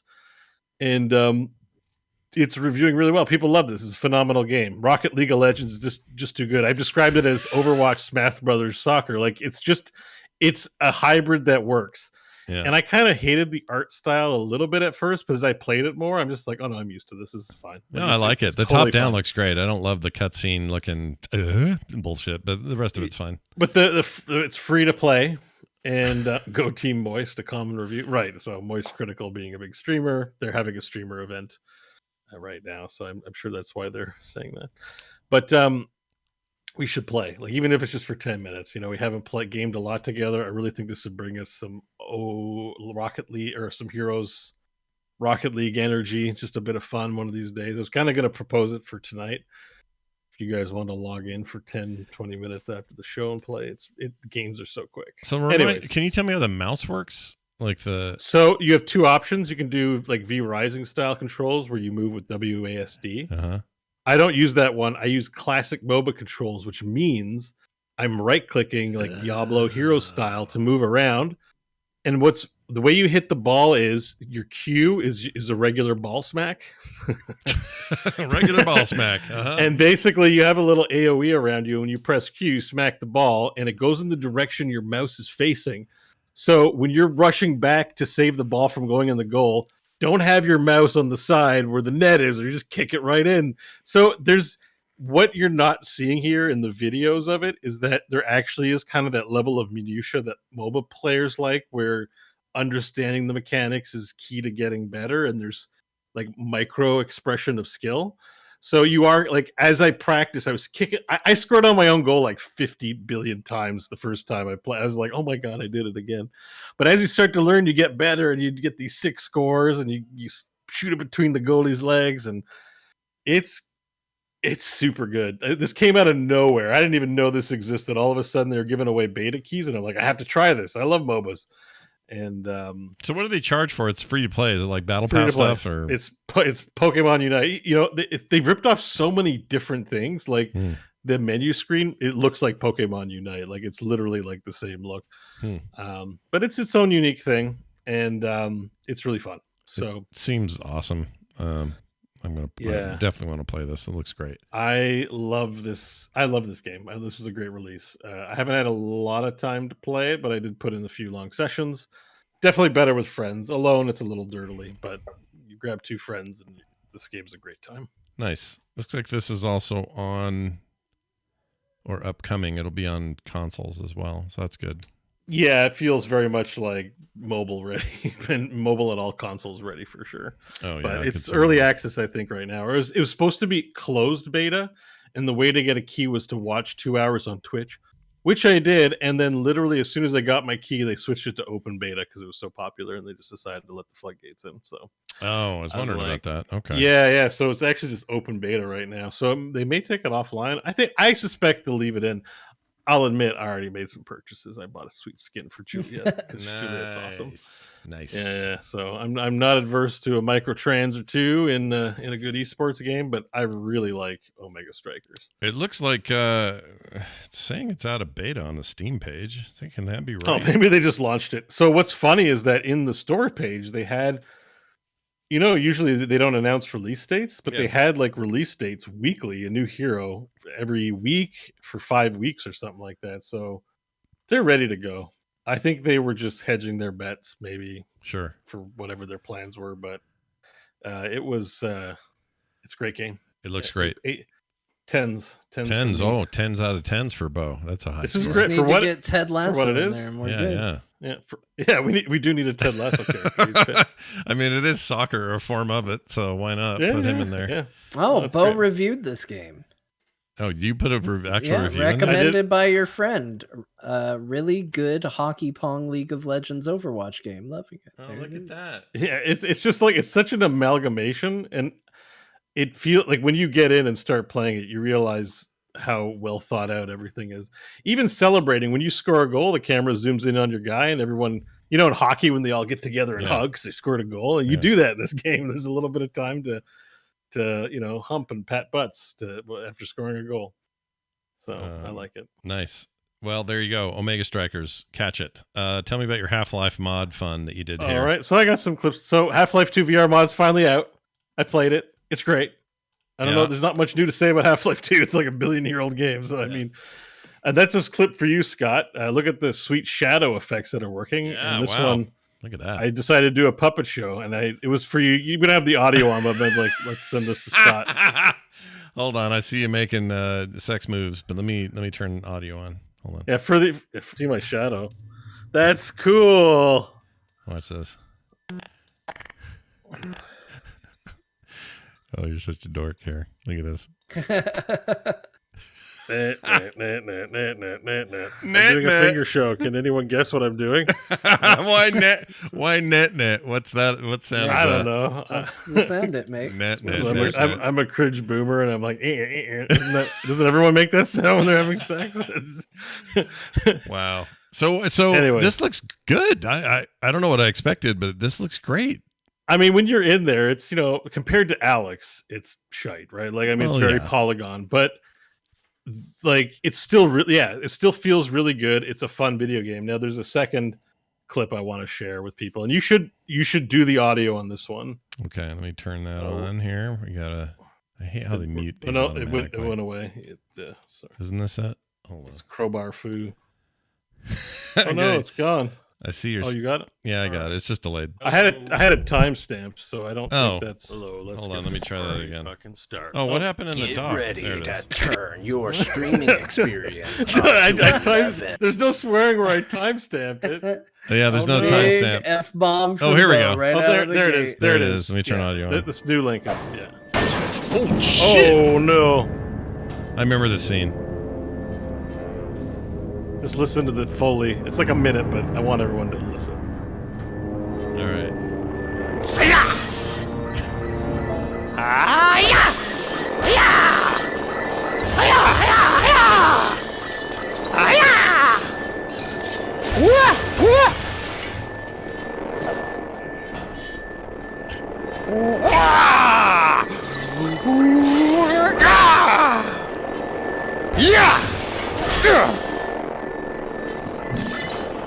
Not today, death.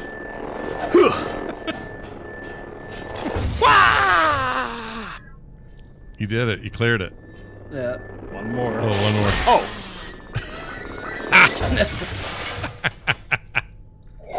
And then I do. Yeah.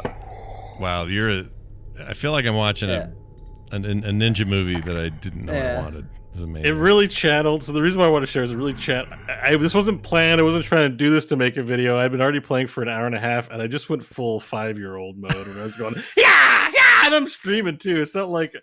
And then after, I was like, it was kind of awesome that I just kind of like let go of my ego and was just a complete child while playing this game. The one thing this mod has over Half-Life Alyx is you get a crowbar in this one, and the crowbar is OP. It's like it destroys. Yeah. And that's something that Alyx doesn't have is melee. So the crowbar is really good. And overall, the guns are good. The only thing, I like the handgun a lot better in Alyx because in Half-Life 2, everything takes like 1,000 shots with the stupid handgun. It's really annoying. That's true. They're all Half-Life bullet sponges 2. in this game. But the automatic machine gun's good. The grenades, they took me a while to get used to it, but I figured it out in this one. They're definitely way better in Alyx. Like, it's not the perfect experience, but it's really enjoyable. And that game's like, you forget. Remember, I was just complaining. I'm like, oh, like I wish AI was a little better, but the AI on those Combine guys are pretty good. Like, I throw the grenades and I'm like, there's a grenade, move her out of the way, and they like moving out of the way and stuff. And I'm like, holy shit! Like, it's a pretty old game, but these Combine are like reacting to the world around it. You sort of forget that, like, Half-Life 2. Valve takes the time to make really interesting, good games, like sort of quality polish on there. You sort of forget because they barely release games, and it's like. So this is an official mod, or is this somebody just made this? It's officially supported by Valve, but it's not made by Valve. It's made by the community, but it's like it has its full backing by Valve at its own store page. It was literally featured on Steam. So if you it's like has a store page. So if you own Half-Life 2, you can also download the mod and anyone can play it. It's basically free. I mean, wow. Yeah. It was great. It's a good time. All right. Well, there you have I also picked up some, games on VR, which I haven't played yet, but just for people who've been suggesting, I bought Blade and Sorcery, so I will be.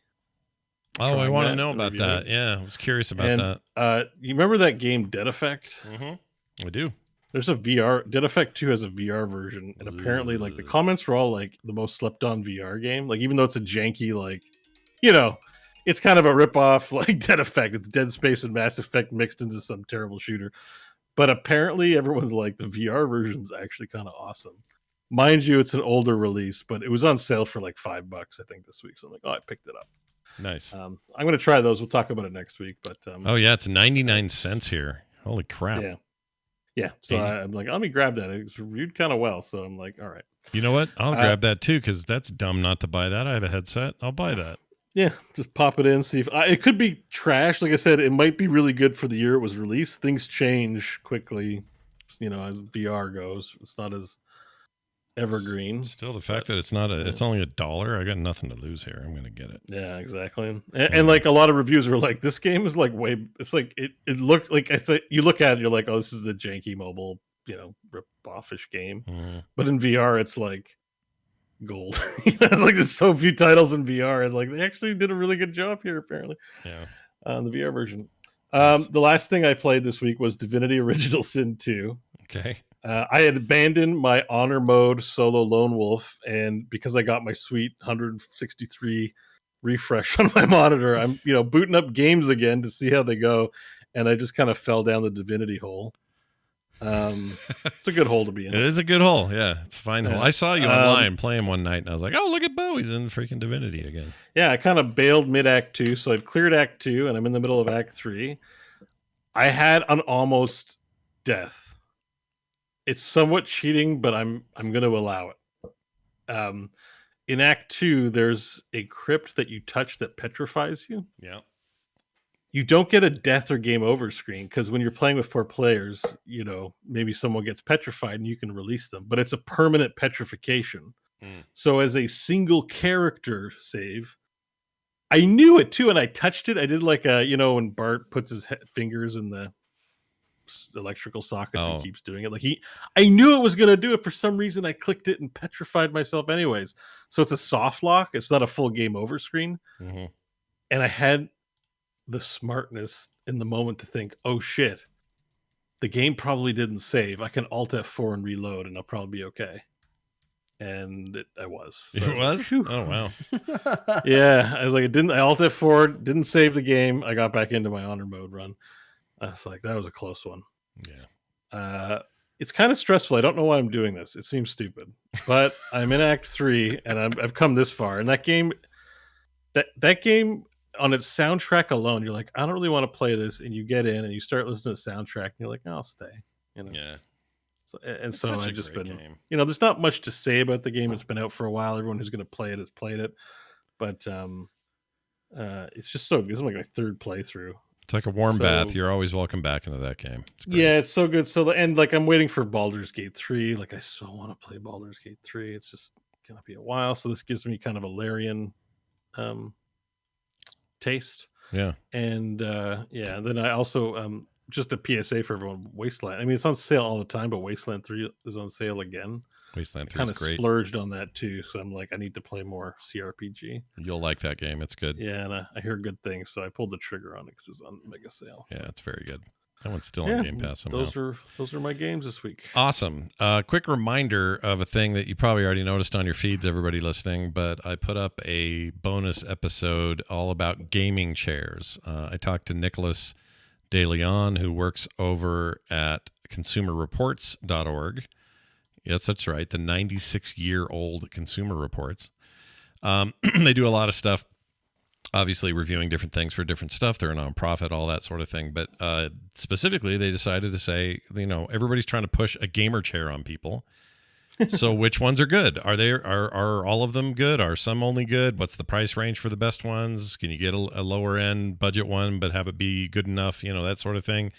And so they did that, and I did an interview with him today, posted it up on the feed everywhere. So if you're a patron, you've got it. If you got it on the main feed, the public feed, it's out there. I even put it on YouTube. So if you are interested in that conversation and are looking for a new gaming chair, I think you might like it. So check it out. Nicholas was awesome. Great to work with that guy. Let's do a quick email before we go today. That's a good question. This guy named Dan wrote in, says, hey guys, just wanted to clarify the reasoning behind GoldenEye's multiplayer being exclusive to the Switch. It's not a rights or licensing thing. Microsoft owns the game outright. The reason that the online multiplayer feature of the emulator Nintendo uses on NSO, or Nintendo Switch Online, or the reason is that online multiplayer is a feature of that service. They aren't actually doing any programming work to add to the game. The emulator simply lets online friends take control of the 2-player, 3-player, and 4-player controllers. For this reason, when you play GoldenEye online on Switch, it will still be split screen multiplayer, but the other players can be friends online. Another quick clarification. Weird. I know that is weird. I don't like that is much. odd. Yeah. Another quick clarification on something John mentioned. The Nemesis system was actually patented by WB Games after the success of Shadow of Mordor, which is why nobody else has been able to use it. Monolith's next game, Wonder Woman, will make use of a similar system since they own the rights. All right, I want to bite back a little on that because that is true, and a lot of people pointed it out. Yeah. But it's also not 100% accurate. They didn't actually have it patented until I think it was either right before Shadow of War or shortly after Shadow of War, which means there was an entire window where people could have used it without having to worry about it, and almost nobody did, except for XCOM is the only one that I know. Like, and even then they might have gotten around it even had it existed, because that's my other point. This is a cool system and the interpretation of it is wide. The fact that they patented it doesn't mean that nobody can do anything like it. Correct. It doesn't prevent people from doing similar things. Like they can't do exactly it, but there are plenty of ways to implement these kinds of features and these kinds of systems without WB jumping down on them, legally speaking, and nobody's doing it. So I agree. I understand they did patent it, which is stupid. It was a dumb thing for them to do and try and claim, but there's also plenty of ways around this, and nobody's doing it. So yeah, I agree. It's not 100% it's patented and everybody's scared that WB is going to get litigious about it, because there are certainly ways to do it. And again, XCOM did it. A few other games have done things similar to it. It's a very cool idea and concept that people just aren't doing. And I think there's probably a lot of developmental reasons for it. And yeah, the patent system probably keeps them from doing exactly that. It's certainly different than when people come up with a cool programming tool and they put it online for everybody to use. But, people could do it if they wanted. I found a version of that in a game I played recently on the Steam Deck, which is a little bit older. I've talked about it on the show, and I can't freaking find it on the mobile app. Man, the Steam mobile app needs an update. Steam needs an update. Steam isn't the best looking program in the whole wide world. Yeah, just functionally, the mobile app sucks. But anyway, I can't remember the name. Star Renegades. That's the name of the game. It just hit my brain. Star Renegades full on uses a Nemesis system, but they don't call it that. So John's right. You could totally do it. Yeah, it's such a weird thing to copyright. Yeah, I don't know. I mean, and the only reason it's trademarked is the name is trademarked, and the core functionality in a very vague way is trademarked. But John's right. Anybody could come along and say, we got a system in this game where certain bosses hide out in the world and they advance if you don't go get them. And if you do, you can do it. You can do it. Yeah. I mean, at its base level, it's a case of having bosses obtain perks that make your gameplay harder, and potentially also obtain demerits that make your gameplay easier. And there's no patent on that. Nope. Anybody can put that in their game. Wait, has anyone patented leveling up? Maybe I should yeah, do that why now. not? Why not? They should. Sure, somebody's tried. Lock them out. Right click was they had lost that fight, but Microsoft owned the patent on right clicking for a long time. So many game devs are going to be retroactively owe me for leveling up because or do you owe them? I'm going to be rich. All right. Well done, Dan. Thanks for the email. If you want to send us emails, you can. Everybody at home, talktothecore@gmail.com is the email address to use. I do want to thank some patrons for joining the show here recently. We actually got quite the list in the last few days. Patreon.com/core show. We have brand new people like Jonathan Wells, Rabble, Nathan Jenkinson, Rodney Larson, Eugene Cham, Christopher Venchus, Wayne Finnegan, and Nick. Just Nick. He's him and Rabble. He's a big fan of the show now. Yeah, my son has finally decided to support his father. Thank you all for the support. Before we go out, I do have one more thing I want to talk about before Grandma comes on. Go for it. I just want to say, I know I went crazy about the AI stuff. If you're still with us, listening to the show, I realize a lot of you folks really like the idea of self-driving cars. And I just want to say, don't worry, I complain about tons of shit on this show, and it doesn't do anything, okay? So we still got microtransactions. We still got all kinds of stuff. So You're still going to get your self-driving I cars. was having some laughs. And I was being feedback. Yeah. I was being hyperbolic, but I got a lot of feedback on the self-driving car bit, and I'm like, we can have both. I was just being kind of a dick to be funny, and I do kind of believe it. It is my opinion. I'm a 42-year-old without a driver's license. All cars are self-driving cars to me. It's called Uber. All right, so like I'm less impressed with the notion than some of you are. Well, the good news is all the truckers in the world have your back, Bo. So that's right. Fine. Yes, and I realize a lot of truckers would probably love to have self-driving. So that's why I'm just like, no, they don't. Oh. They don't want self-driving. Yeah, I'm cars. confused. I don't really know. All I have to say is I'm not an expert. Phil Spencer listens to the show. He doesn't listen to me very much, so I wouldn't worry. I wouldn't worry about, that, all right? Yeah. So if anyone was just feeling a way about it, like, that's still my opinion. I'm going to be a genuine person, but, it's okay. Everything, we're going to be cool. Yeah, everything's fine. Yeah. Bo's plenty of self-driving cars. Bo's dislike of certain things does not mean those certain things are now officially going away. I heard a lot. There was a lot of comments about this. It was a bridge too far for many individuals, and I just, Yeah, I felt it needed to be said. So we had one guy who really saw that bridge was way out for him. That bridge was way too far for that guy. But yeah, I think that was something else. It might have been something else. But the point is, I think it was about a certain individual.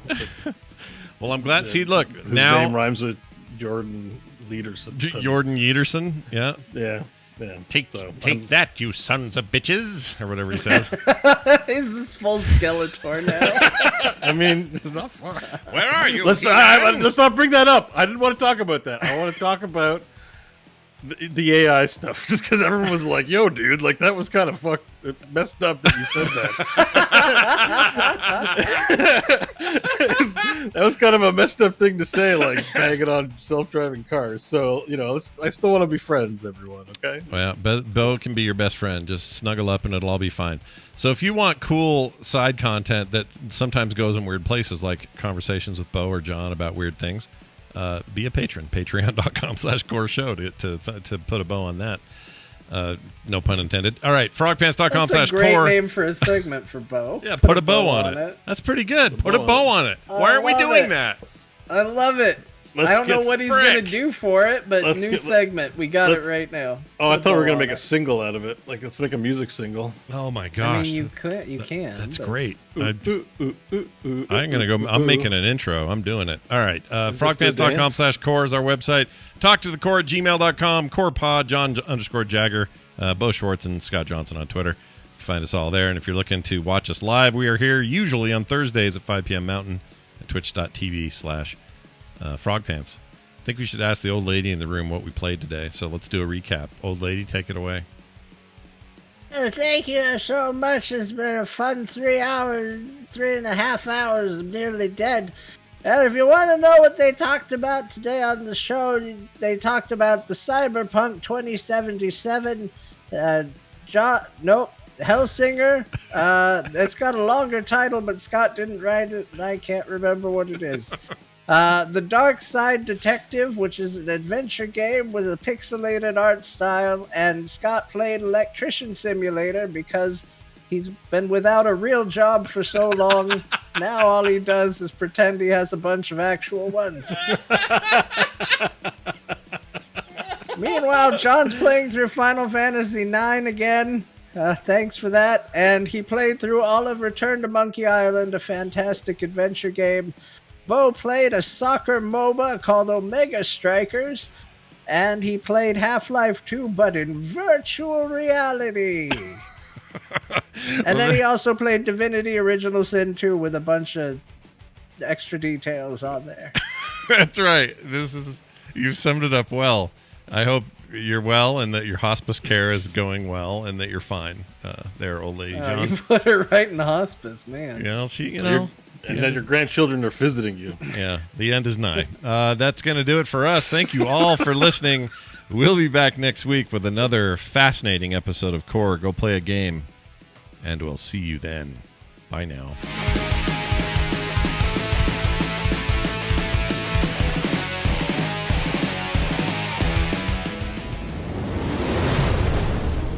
This show is part of the Frog Pants Network. Yes. Get more at frogpants.com.